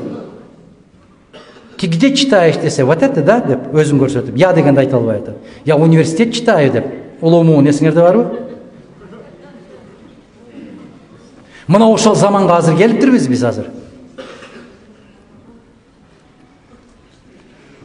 Жөнөкөй суроолорду берип сурасаң, жооп бере алышпайт дейт. Туура. Эгемен этнопаркта көчөдө кантип жүрүштүрүшүн билбейт дейт. Түнкү саат 1-2-лерде да паркта Сулайман тоодо сабак окубай эле ойноп көчөдө жүрүшөт. Жогорку окуу жайлардын мугалимдери студенттерден талап кылышпайт. Себеп бирөө эле себеп. Ал окуучу бала, студент ошол мугалимге иш берүүчү ал. Контрактта. Эгер аны чыгарып берсе, ал айлыкты каяктан алат? Эмне болсоң ошол бол, эптеп эле жүрсөң болду деп атышат мугалимдер. Кетпе дейт. Кетип калам деп коркутат студенттер. Ошол сыяктуу эми улуу муунга дагы айтам, жаш муунга да айтам. Илгери 80-жылдары, 70-жылдары Бишкекте биз баягы спортивка болчу эле, баарыбыз да бирдей. Ошол спортивканы көчөгө кийип чыккандан уялат элек. Бишкекте, Фрунзеде. Ошто дагы спортивка менен жүргөндөн уялат элек. Уят болчу. Танкетке кийип дагы чыккан уят болчу. Бриджа кийип алып, азыр Бишкектин Чүй проспектинде ак үйдүн алдында турушат. Бриджа менен. Кета кийип алат. Шлёпка кийишип алат. Мына жалпы маданияттын, билимдин, илимдин деңгээлинин түшкөндүгүнүн себеби. Кай жерде кандай кийиништи билбейт. Жогорку окуу жайга этика, эстетика деген сабактарды киргизиш керек дейт. Шайлоодо студенттерди мугалимдер коркутуп жатышат. Мугалимдер өзүңөр го ушуну жасап аткан. Өзүңөрдүн колуңар менен жасап атасыңарбы? Акча аласыңарбы, балекет аласыңарбы? Балдарды жөн койгулачы. Силер өзүңөр бузулдуңар, балдарды бузбагылачы. Токтоткулачы студенттерди кыйнаганыңарды. Мен сиздерден суранам. Жараткан ушинтип айтат да, жалган күбөлүк берүүдөн акыреттеги азабын аябай кенен айтып берет го аалымдар. Жалган күбөлүк берүүгө кирет ушул. Аттестатын оңдоп жазсаңар дагы жалган күбөлүк берүү. Дипломду оңдоп жазсаңар дагы окубаган, келбеген, сессия тапшырбаган балага акчасын алып, алайдын кымызын ичип, өзгөндүн асалын алып, же күрүчүн алып коюп аткан бааңар арам. Силер улутка чыккынчылык кылып атасыздар. Ошол эртең барып бирөөнүн тишин тазалайт. Ошол бирөөнүн тагдырын чечет, прокурор, сот болот эртең. Сиздер ойлобой атасыздар. Илгери айтчу эле го. Ветеринар мал даарыласа, дарыгер адамды даарыласа, ветеринар адамзатты даарылайт, мугалим коомду даарылайт деп. Туурабы? Коомду даарылабай эле уулап атпайсыңарбы силер, туугандар? Түшүнүп койгула мени. Уулап атасыздар. Менин да балдарым жогорку окуу жайларда окуган, инилерим окуган. Мен ошолорго чай ичкени келип столго отурганда унчукпай кыйшайып туруп кетишчү. Себеп мен суроо берем да аларга.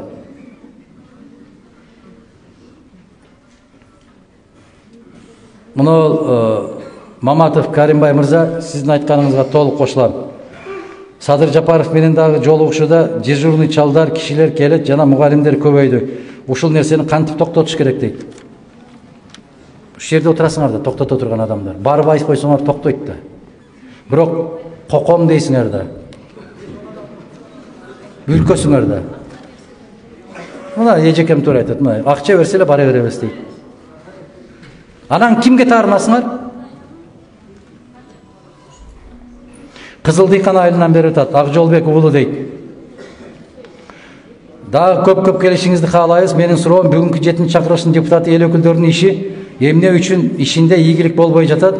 Сунушка алынган баардык нерселердин аркы жагы налог акырындап жолдо жүрүү дагы ак төлөөгө өтүп жатат. Эмне үчүн кыргыз жарандары иш менен камсыздоо сунуштарын кабыл албайсыздар? Эгер Акжолбек уулу ошол биздин жыйындарды көрүп аткан болсоңуз, ушул суроолор берилбесе керек эле. Сиздин ошол айтып аткан кишилерге биз ушуну айтып атабыз, бирок мына жерде азыр канча киши отурасыздар? 300 орундукпу бул жер? 500 орундукпу? 500, 480, 470 киши отурасыздар ушул жерде азыр. Ушул кишилерден, ушул жыйындан чыккандан кийинки шайлоого акча албай шайлоого барам деп канчаңар айта аласыздар? Азыр жок да, андай шайлоо жок да азыр. Азыр жок. Туугандар, мына ушул берген суроого жооп ушул. Келгиле өзүбүз токтонолу, анан калгандары токтолот. Эгер сабаттуу коом болуп, сабаттуу депутаттарды шайласаңыздар, сабаттуу депутаттар барып сабаттуу министрлерди дайындайт. Сабаттуу министрлер сиздерге келип сабаттуу кызмат өтөйт. Ушул эле айлампа. Сиздер акча алып шайладыңарбы? Акча алган депутат барып, акча алып министрди дайындайт. Акча алган министр кетирген акчаларын келип сиздерден кайра тартып алат. Силерге 1000 сом берип шайланат, сиздерден 5000 сом кылып кайтарып алат. Ишенгиле ушуга. Эч нерсе жок болуп кетпейт. Рахмат. Айжамал деген айым суроо салып атат. Мамат Исаков дейби? Мамат Исакова дейби? Саламатсызбы? Учурда Ош жана Бишкек шаардык мугалимдер үчүн ипотекалык турак жай куруу маселеси Бүтүн Кыргызстан партиясы Жогорку Кеңештин кароосуна кое аласыздарбы? Бул жылы мугалимдердин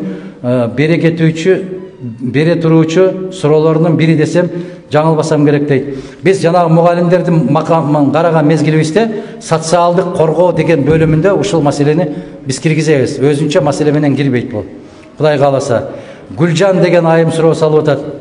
2010 жыл Ош окуясына бийликтүү уулум байланыштуу уулум Муратов Чыңгыз мектепке барып ошол жерде токмок жеп, азыркы учурда тез талма оорусу менен ооруп, экинчи топ майып Ош шаарында майыптарга деп салынган үйлөрдөн тийбей калган же майыптарга деген үйлөр сатылып кеткен. Ош шаарынын майыптарга 2010 жылга дейт. Мен муну мына Гүл Акматкуловна айымга берем. Бул киши дарегиңизди жазып турсуз, телефонуңузда жазып койсоңуз жакшы болмок. Кызыл байрактан дейт. Телефонуңузду жазыңыз. Ушул биздин кызыбызга бериңиздер. Бу киши мыйзамдуулук боюнча комитетте иштейт. Эгерде ошол мезгилде майып болгон кишилерге үй менен камсыз кылат деген чечим чыккан болсо, сиздин үйүңүздү колуңузда кайтарып бергенге мүмкүнчүлүгү толук түрдө сабаттуулугу жетет. А эгерде андай чечим болбосо, анда жазуу жүзүндө жоопту аласыздар. Макулбу? Мына ишенип коюңуздар. Бул Гүл Акматкуловна кармаган жерин кой бербеген адис, мыкты сабаттуу инсандардын бири.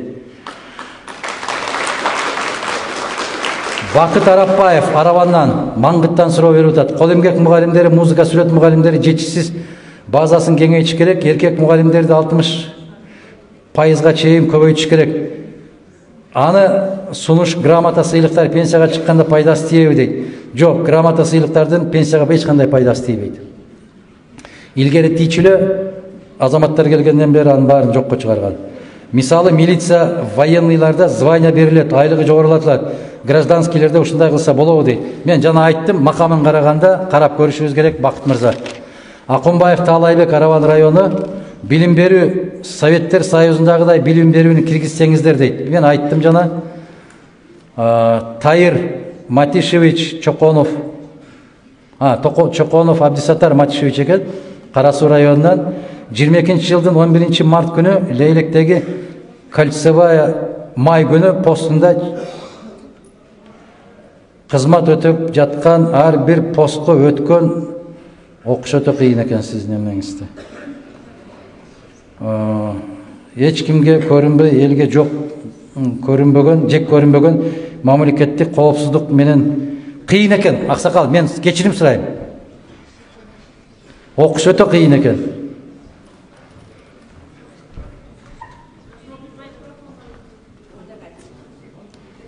Баягы 11 май деген кече биздин өткөн окуяны жазып атат окшойсуз. YouTube'дан көргөн. Ошо ГКМБдын кишилери ошол жерден качып жүргөндөр. УКМКнын кишилери. Баягы элдердин ошол буудай себиш керек да, ошол жаанын алдында сейип калыш керек. Могу эшиктерди жаап койгулачы балдар.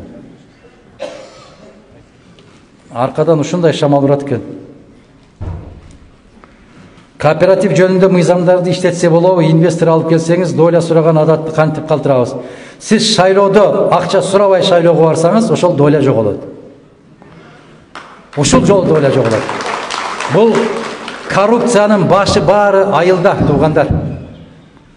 Мына мугалимдерден башталат, аттестат жазганда башталат коррупция.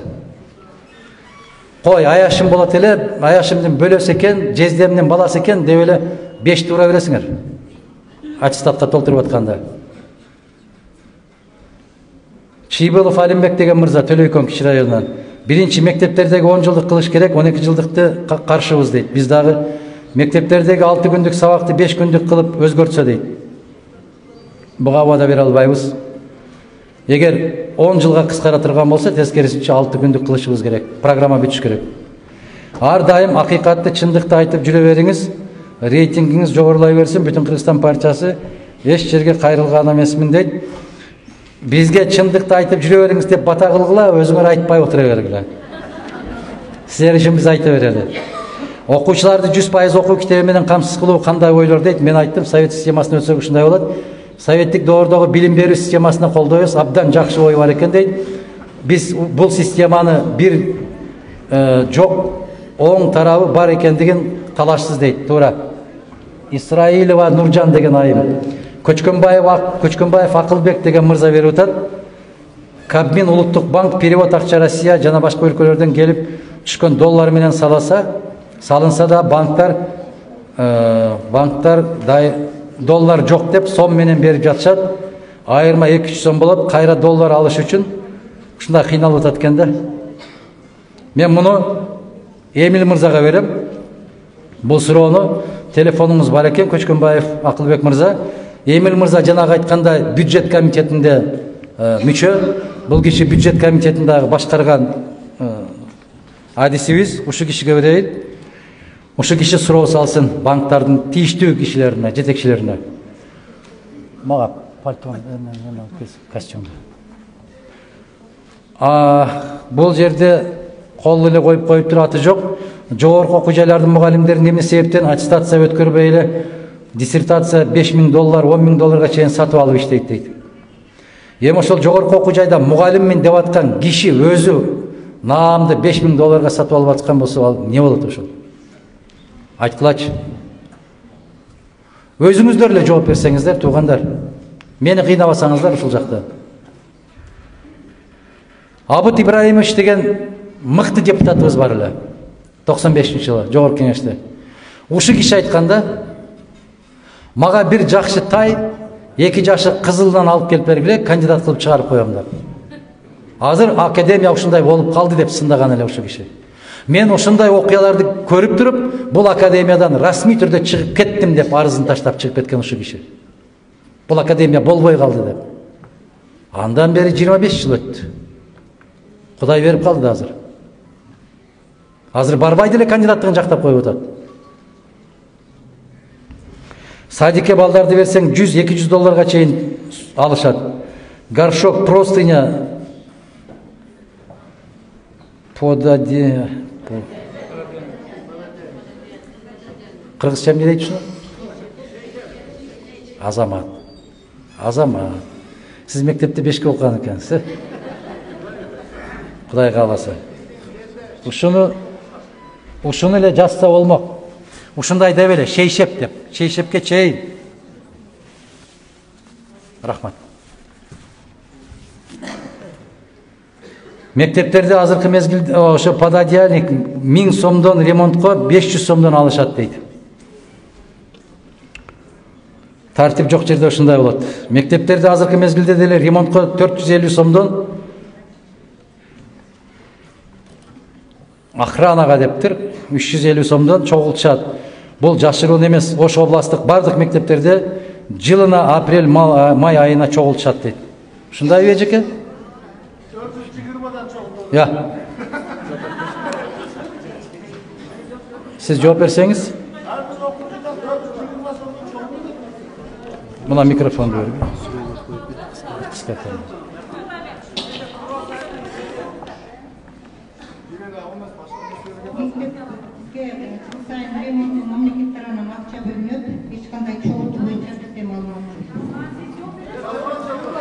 Сиздерде мындай болуп калды да.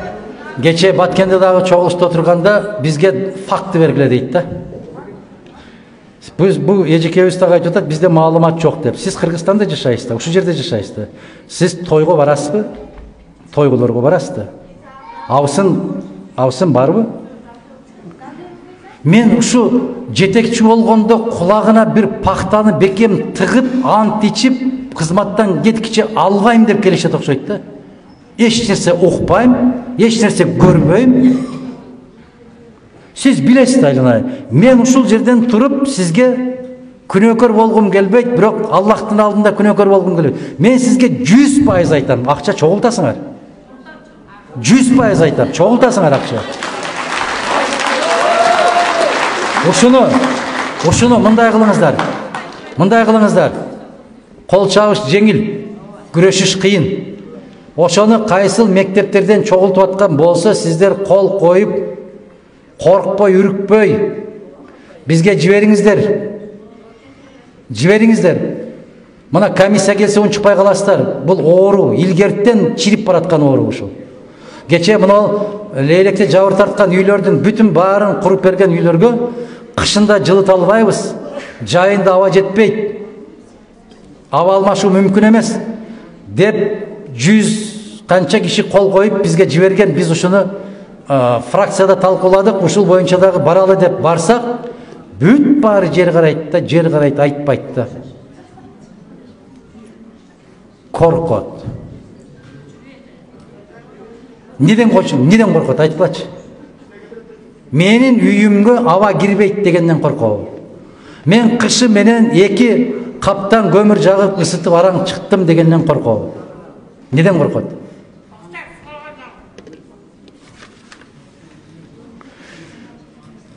Эми мына бүтүрүүчү окуучулар 11-9 класста мажбурлап ремонтка шарттуу түрдө чогултушат 600 сомдон 1000 сомго чейин дейт. Ошол чындыкпы? Чындык да ошол, акыйкат ушул. Мектептеги мугалимдерге жанагы экзамен тапшырып атканда силер балдардан дагы чогултуп, түшкү тамакты дагы ошентип чогултасыңар. Ал дагы факт. 200 сомдон. Мейли, аттестатка кой 200 сомдон чогултsun, себеп аттестатты даярдаш керек. Ал документ. А бирок бизге тамак алып кел дегени. 200 сомдон тамак ичебиз дегендери, агайлар, эжекелер. Ага, эжекелер. İnsaf bersin. İnsaf bersin.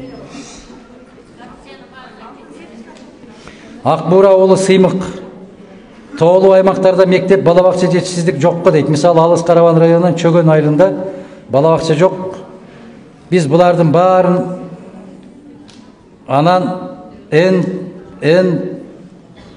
НРПТга даярдануу, ЖТРга экен. Айылдарда шарт жок дейт. Кантсек болот? Билбейм. Чындыгында мен билбейм. Жооп бере албаган суроого жооп бере албайм деп айтам.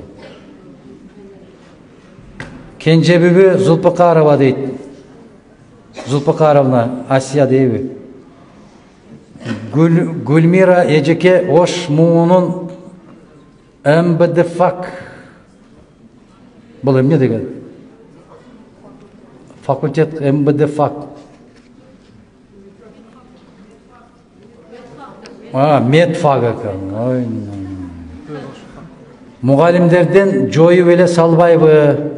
Себеби окуп жаткан студенттердин билим деңгээли төмөн, акча менен бүтүрөт. Бир каналардан окуп чыккан максаты авторитет кадыр баркына карап калды. Эмне үчүн? Катуу көзөмөл жүрбөйт. Кайсы байдын уулу кызы окушат, мээсинде эч грамм билим жок дейт. Гүлмира эжеке, сизге бериптир муну суроону.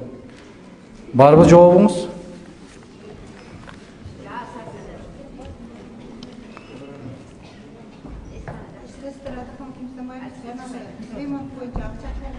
Азыр микрофонго айтыңыз.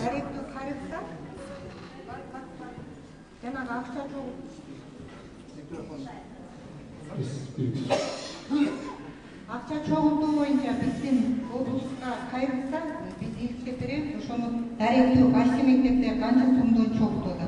Бул боюнча маалымат болсо сөзсүз түрдө мыйзам түрүндө эскертебиз. Ал эми мына жогорку окуу жайлары боюнча жазылыптыр. Мен мектептер боюнча иштейт элем. Жогорку окуу жайларына тийиштүү. Жакшы. Муну мектептердеги акча чогултуу боюнча сиздерге фактынын кереги жок эжеке. Факт ар бир мектепте. Жөн эле барып эле кирип коюш керек, сурап коюш керек. Бардыгы мектеп чогултат. Ага фактын издебегиле. Факты ушул жерде турат. Ушул чогултуп аткан мугалимдер отурат ушул жерде, ошолор айтып атат. Илгери бизди темир чогулткыла, анан кагаз чогулткыла дейт эле да мугалимдер. Азыр акча чогулткыла деп калыптыр. Шерали мырза суроо берип атат. Жалпакташ айыл өкмөтүнүн Киров айылынан Кысык Алма орто мектебинин жаңы мектеп 6 жыл дегенде тургузулду.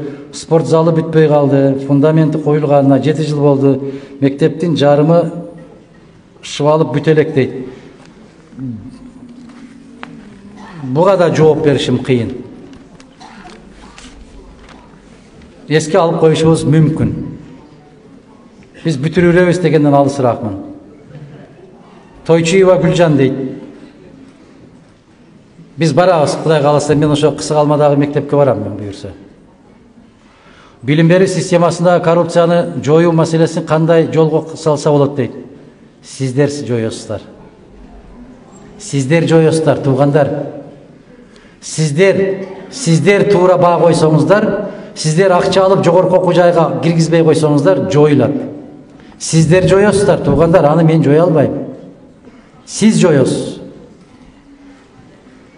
Балык башынан сасыйт демекчи, жогоруда турган жетекчилер билим деңгээлин көтөрүүнүн ойлогон ордуна каерден кандай пайда чыгарсам экен деп ойлойт дейт. Мугалимдердин квалификациясын жогорулатуу системасында абдан чоң жогорку деңгээлге уюштуруу керек деп эсептейсизби? 100% ошондой деп эсептейм. Себеп мугалимдерди квалификациясын жогорулатуу боюнча кайрадан институттардан окутпаса, азыр 30 жыл башта диплом алып кеткен бойдон эч жерде окуй элек мугалимдер толтура. Канча жаңылыктар кирди. Кыргызча жазылган кайрылуума ката болсо кечирим сурайм, өзүм орус тил мугалимимин дейт. Болот эжеке, анча мынча Гүлжан эжеке. Мен кыска жооп бергенге аракет кылам. Азыр бизде топ-туура убадага ылайык 5 мүнөтүбүз калды. Биздин мугалимдердин иш кагаздарына көз карашыңыз кандай дейт? Жана айттым. Бирдиктүү форма деген менен окуучулар ар кандай кийинип келишет. Сиз айткан СССРдин убагында форма фартукка өтсө, кыздар балдар да жакшы болмок дейт. Мен мамлекеттик катчы болгонумда бирдиктүү формага өткөргөнмүн, эсиңиздерде бар? Андан бери бүт баары жайлоого чыгып кетти кайра. Эгер биз келип калсак, бирдиктүү форма болот. Ош базарынын директори дагы, баласы дагы бирдей кийинип келет. Ата-энеси тишинин кирин соруп Россияда жүргөн бала кыз дагы бирдей кийинип келет. Бирөөнүн алдында кыйын болбойт. Бирөө азыр саясатчылардын арасында да болуп атпайбы? Бирөө 2,5 миң долларлык кийет, кемзирди. Биз 2 миң сомдук кийебиз. Мына ушундай илим, билим жаатында, тарбия жаатында бүтүндөй баары. Ким болсоң ошол бол, мектептен чыкканыңда мага десең, башың көтөрө албагандай алтынды мойнуңа илип ал. Бирок мектепке сен бирдей формада келишиң керек. Мына ушундай тартипти киргизебиз биз. Бөркүңүздөрдөй көрүңүздөр. Биз убагында киргизгенбиз муну. Жаш мугалимдерге жана медиктерге мамлекет тарабынан ипотекалык кызматтарды жана айттым, макамына жараша карайбыз. Шаарда директорлорго ротация өткөрүлөбү? Эгер 5 жыл болбосо да ротация кылсаңар дейт. Биринчи кезекте ротация бул бардык маселени чечет дегенден алысмын. Илгери Советтер Союзунун мезгилинде 30 жыл бир мектепте директор болуп, ошо мектепти гүлдөткөн инсандар болгон. Биз анын ишине карашыбыз керек. Ротация, во имя ротации, ради ротации деген нерсе болбош керек. Эгер ишинде иштеп атабы, мага десе 30 жыл отурсун. Эгер иштей албайбы, 3 күндөн кийин кетсин. Мына адамдын адамдыгына карап мамиле кылышыбыз керек биз. Полотов Бектемир убагында Разаковта чет жакта жүрүп көзү өттү. Бакиев Курманбек Салиевич да ошондой болбойбу? Күнөөлүү болсо да, күнөөсүз болсо да алып келүүгө мүмкүнбү дейт. Алардын күнөөсү жок экенин кече Ширшов келип далилдеп турган. Болду да. Ага айтпадыбы? Буга бирдей иш козголгон эмес экен. Ай балакен. Аларга кылмыш иши козголгон ушул мамлекеттик казынаны уурдап алды деп козголгонда. Баланча миллион долларды сыртка чыгарып кетти деп козголгонда. Демек чыгарып кетпептир да. Ал жигит айтыптыр, баары Кыргызстанда калган, каерде жатканын билем. Десе айтыптыр.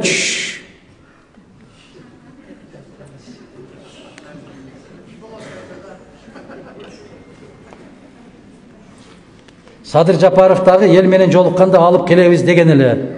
Эми ал жигиттин айтканына мен жооп бере албайм. Биз биринчи кезекте айтканбыз. Каны качкан элдин куту качат деп.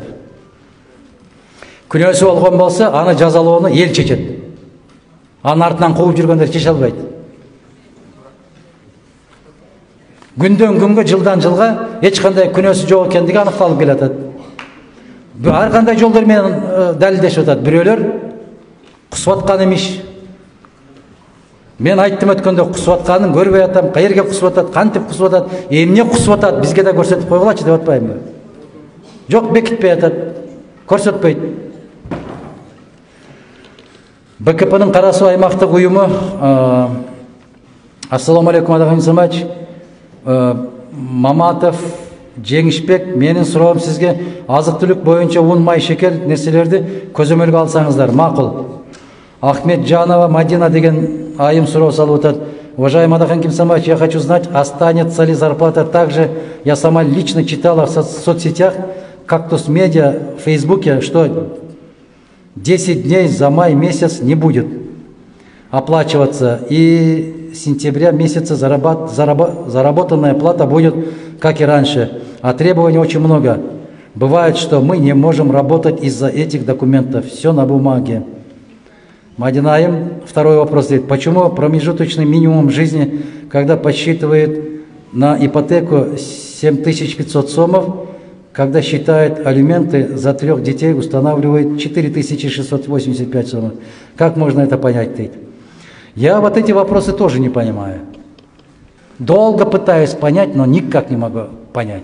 Я иногда у своих коллег спрашиваю, верно ли это? Они говорят, мы понимаем, но не ответим, Дейт. Ушындай жағдай болып отыр. А что касается за 10 дней месяца май, директор института отырады, жаңы шыққан тоқтомның негізінде іштеген күндер үшін ғана төленеді деп қойып тұр тоқтомда. Тура бе? Берілген сабақ сааты үшін ғана төленеді деп қойып тұр. Тура бе? Берілген сағаттары үшін төленеді, бирок бізде жана 5 күндік оқуға өткен, ошол демалған күндер 6-шы күн оқытылады. 6-шы күні қандай оқытылады? 5 күндік оқуға өткен. Жоқ, мына жерде май айында дейді, за 10 дней за май месяц не будет платить дейді. Жоқ, төленеді, себебі каникулдар жындырылғанда. Жындырылу оқытылады, программаттар. Сол бойдан төленеді. Мадина, вам понятно, да? Директор института объясняет, что будут выплачивать. Вот так. А в социальных сетях говорят, что я давным-давно где-то я там нахожусь. Соцсеттерден біраз авайлап қараңыздар. Соцсетті азырқы бейліктағы фейк аккаунттар менен көп қолданышады. Аны да біліңіздер. Бардығы ушыл фейк. Көп тараптан фейктер тарап кетіп бартады. Ошондуктан социалдык тармак деп эле карабай, өзүбүз дагы бираз умтулушубуз керек, карашыбыз керек. Насчет второго вопроса, промежуточный минимум жизни подсчитывает там 7500, а алимент устанавливает 4600. Я не знаю, по какой методике считает эти вопросы, я не знаю, честно отвечу. Выясним, ответим. Соңғы екі сұрау Жолчуев Иса деген мырза беріп отады. Азыркы күндө кейбір орта мектептерде ислам динин кармаган окуучуларга кысым көрсөтүлүп, алардын укуктары бузулуп жатат. Бул жел билим берүү мекемеси уставты сактап, мектептин эрежелерин бузба, диниңди үйүңө барып карма деген зээнди кейтет. А бирок кээ бир даталуу күндөрдө окуучуларды атайын дискотека уюштуруп беришет. Жаңы жыл жакындап келгенде калганда жок аяз атаны бар деп, андан бир нерсени тилек дегенсип кат жаздырышат. Ал эми бар Кудайды жок дешип, динди аны алыстатуунун айласын жасашат. Мындай мугалимдерден Кудай сактасын. Диндештерибиздин укугун коргоо боюнча кандай иштерди жасай алабыз? Биринчиден, Иса мырза Оштонду Борбаш айылынан берип атат. Мырзаев Ноокат районунан экен. Биринчиден, өзүбүз сабаттуу болушубуз керек. Эгерде дин сабагын киргизебиз деп мен сиздерге айтып атам, бул дин таануу деген биз Союздун мезгилинде окуганбыз, университетте негизги сабактардын бири катарында окуганбыз биз дин таанууну. Биз ошону мектепке киргизишибиз керек. Мектепке, жогорку окуу жайларда дин таануу, дин маданияты жоктугунун кесепетинен кээ бир жигиттерибизди карасаң тааныбай калып атасың. Пакистандан келгенби, Афганистандан келгенби? Дин деген кийип жүргөн кийимиң эмес. Биздин пайгамбарыбыз Мухаммад саллаллаху алейхи ва саллям дагы айткан, эки жериңди таза кармасаң, жаннатка мен кепилмин деген. Бул деген жүрөгүң, анан деген бул деген тилиң, анан дагы бир мүчөң деген. Ушу эки нерсени таза сактасаң, мен жаннатка кепилмин деген. Адамда дейт, алакка ушундай бир муштумдай болгон эт болот. Ошол бузулса бардык нерсе бузулат дейт. Бул деген жүрөк деген. Кийим деп айткан жок. Башка бир форма деп айткан жок. башыңа оронгон нерсе же бутуңа салып аткан нерсе деп айткан жок. Биз туура сезели. Мына караңыздар, биздин ата бабаларыбыз өтө ыймандуу болушкан. Өтө ыймандуу болушкан. Биздин ата бабаларыбыз керемет кыргызча кийинишкен. Эжекелерибиз, агайларыбыз да ошондой кийинишкен. Мугалимдер да ошондой жоолук салып келишет эле сабакка. Союздун мезгилинде азыр эми жоолук салынгандарды мектепке киргизбей коюу бул жапайылык. Ал биздин кыргыз салтында бар. Кыздар 12 жаштан баштап көчөгө да чыгарчып, мындай көпчүлүктүн көзүнө да чыгара берчү эмес. Азыр 12 жаштан баштап эле эмес, кечеге келген келиңизди де дабырага чык, дабырага деп ортого чыгып алып өзүңүз кошоп илеп атасыз.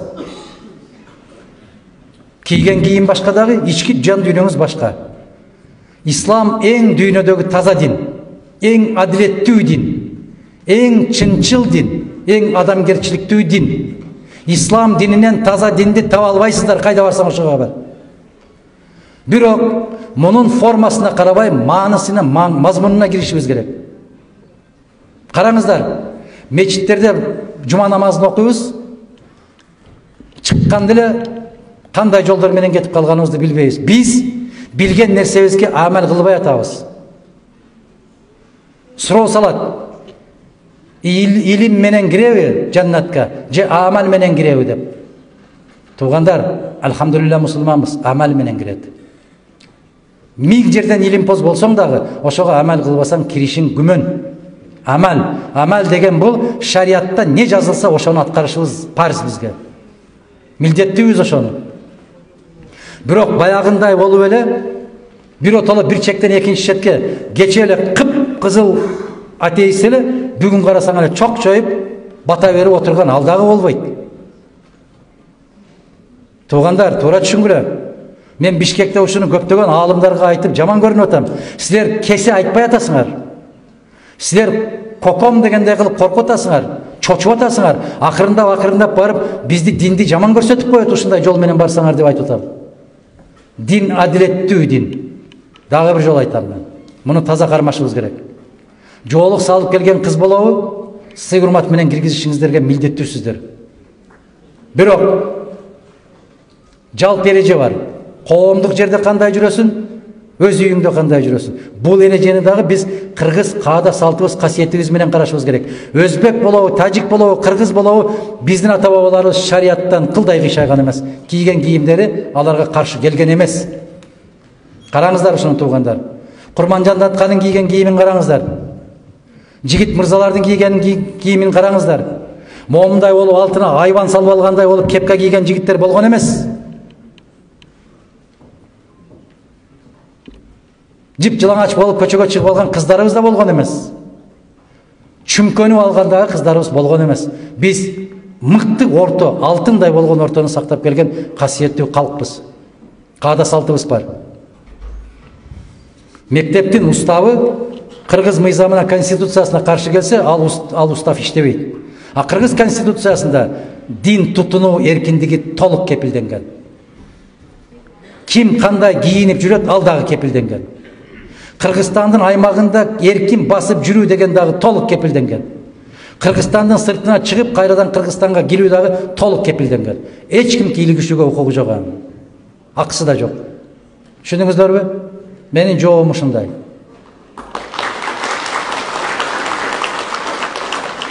Соңку суроо. Биздин маселени чечип берет деген үмүттө жазып жатам дейт Маткабылова деген айым жазат. Ооба, сиз айткандай билим деңгээли аябай төмөн, начар. Ал үчүн жол көрсөтүүчү болгон директор өтө сабаттуу болуш керек. Эмне үчүн Кыргыз Республикасында 10 жылдык креслону бошотпой отурушат? Ротацияны тезинен кылыш керек. Сөзсүз аттестацияны чындыкта өтүш керек дейт. Аттестацияны ким жасайт? Ошол эле мугалим жасайт. Сиздин мектепке башка мектептен келген мугалим жасайт аттестацияны. Ал аттестацияны жасап атканда ошол мектептин директори тизмени бере коет. Мен билемго садага, мен дагы сиздердин бириңиздермин го. Мен эл эмне менен жашап атат, кандай дем алып атат, түшүнөм го мен, айылга келген сайын угам го. Менин дагы классташ жигиттерим бар го, мектепте мугалим болуп, директор болуп иштеп атканда. Билебиз го биз алардын эмне менен дем алып атканын. Муну кеп аттестацияда эмес, Gep мектептин директорунда эмес, геп адамдын ыйманында болуп атат. Ыйманда болуп атат. Биз тескери коюп алдык. Zaman ağlam odarılıp ketти. Biz birinci кезек адамды койбой, birinci кезек акчаны коюп алдык. Сыйынганыбыз да акча, Кудайыбыз да акча, пайгамбарыбыз да акча, шариятыбыз да акча болуп калды. Дагы мусулманчылык тескери баалап, казино деген боло берет дегенден кийин биз каяка каратабыз туугандар? Бул не деген акча бул? Не деген үлгү? Башка мамлекеттин жетекчилерин көрүп атасыздар. Ар бир сүйлөгөн сөзү каккан казыктай болуп атат. А бизде эмне болуп атат? Бул жак сурап келген болсо ага уруксат, ал жак түштөн кийин болбойт деп койгон болсо, болбойт экен, биз кайрак артка кайттык деп. Болбойт андай нерсе. Эгерде биз Кудай буйруп, биз каалаган заман келип кала турган болсо, мугалимдер дагы, сиздер дагы тизилгендей болуп тизилип калат эңиздер. Ошол күнгө жетпей атабыз. Көзүбүз жетип атат, колубуз жетпей турат туугандар. Биз мугалимдер билебиз. 150 киловатт саат СССРдин мезгилинде мугалимдерге бекер берилчү.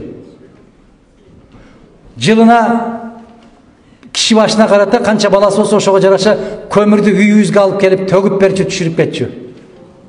Мугалимдер дегенде чекке арыз жазса биринчи мугалимдерге берилчү. Азыр биринчи ошол базарда иштеп аткан камогварларга берилет. Мугалимге 5 жыл турса дагы берилбей калды. Мына ушуга туугандар, агайлар, эжекелер, биринчи кезекте күнөөлүү өзүбүзбүз. Биз күнөөлүүбүз туугандар. Эч ким күнөөлүү эмес. Мына ушуну ордуна коелу. Өлкөбүздүн капчыгы жалпыга маалым болсо да, биз мугалимдер, ата-энелер түшүнүштү каалабайт. Биз мугалимдер мектептин ремонтуна деген акчаны, китепке деген акчаны топтош кыйын. Ушул маселени карап берсеңиздер, биз сөзсүз түрдө карайбыз. Мектепте окуп аткан баланын китебин ата-энеси төлөгөнгө муктаж эмес, мажбур кылбайбыз биз. Мектептеги балдарга китепти камсыз кылуу бул мамлекеттин милдети болуш керек. Союздун мезгилинде деле биз алчубуз. Мүмкүнчүлүгүбүз болсо жаңы китептерди. Бирок китептерди алып алгыла деп бизге 7-нчи классты бүткөндө тапшырчу элек, тазалап бүт бардыгын өчүрүп, жакшынакай кылып. Ошону кийинки 7-нчи класстар келип алып кетчү эле. Бекер болчу эле китеп. Ушул системага келгенди каалайсыздарбы деп алдыңыздарга келип отурабыз. Биз сиздердин пикириңиздерди угалы деп келип отурабыз.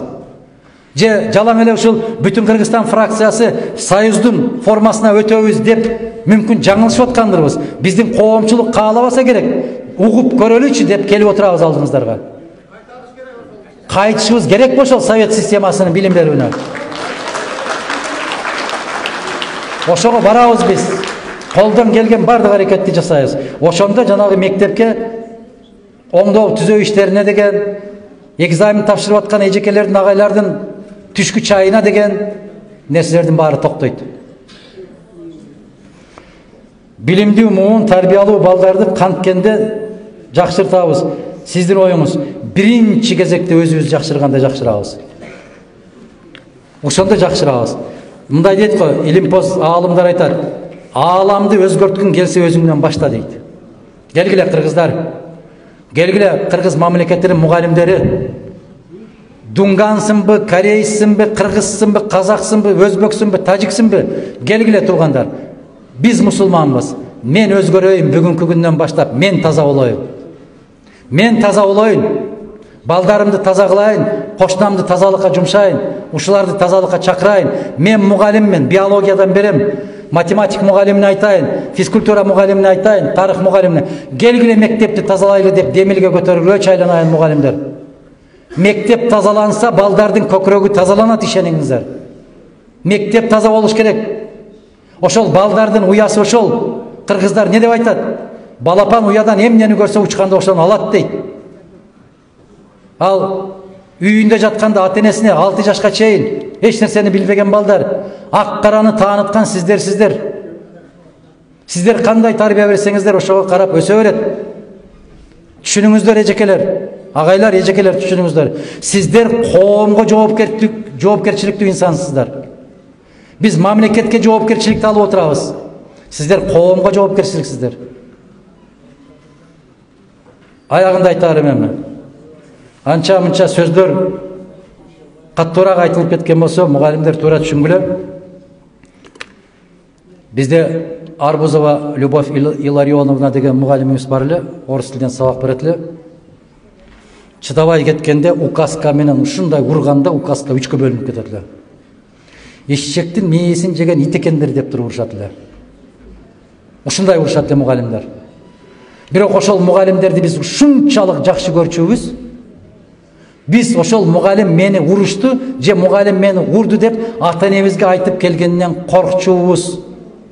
Себеп ата-энеңе айтсаң, ата-энең алар жеткирбеген шапалакты ата-энең берчү. Азыр бала үйгө барып, мени мугалим ушундай деди десе, далдаңдап атасы менен апасы жетип келип мугалимди жакалайт. Заман өзгөрдү, заман тескери болуп калды. Баласыны күнөөлөбөйт, келип мугалим менен сөгүшө турушат. Ушул мектеп, ушул мамлекет болобу ушул? Айтыңыздарчы өзүңүздөр. Мугалимдин макамы жөнүндө маселени карап атканыбызда, мугалимге кол тийбестик маселесин карашыбыз керекпиз. Мугалимдин ыйыктыгын, мугалимдин улуулугун жазышыбыз керекпиз. Депутатка кол тийбестик эмес, мугалимге кол тийбестик зарыл болуп калды бүгүн. Депутат муктаж эмес ага. Мына ушул нерселердин баары куру сөз эмес, туугандар. Күйгөндөн айтылып аткан сөз ушул. Бүгүн коргоого эң муктаж болгон ким? Мугалим. Бүгүн коргоого муктаж болгон ким? Дарыгер. Туура эмес, укол сайыпсың деп канчасын мушташ урушуп аткандарын көрүп атабыз. Коргоого ким муктаж бүгүн? Мугалим, дарыгер, маданият кызматкери муктаж ушул. Биз ушундай өлкөнү курабыз деп барганбыз. 5 жыл бою күн-түн ушул багытта иштейбиз. Биз ушуну вада беребиз сиздерге. Аллах Таала дайым жакшылыктарда жолугушканды насип кылсын. Ар бирибиздин тилегибизди берсин. Жараткан сүйгөн пендем деген болсо, бул жалган дүйнөдө жалган жалаадан, асман жерден келген баладан, куру дооматтардан сактаган болсун. Мына ушул жакшылык күндөрдө баарыбыз жадырап жайнап, бул талкуулап аткан маселелерибиз жомок катарында, эртең бир түшүбүз катарында калган күндөрдү насип этсин. Сиздерге мугалимдер дагы бир жолу таазим, баш ийип таазим кылам. Жакшы көрөбүзбү, жаман көрөбүзбү, баарыбыз сиздер бар үчүн ушул деңгээлге жетип отурабыз. Аман болгула, бар болгула.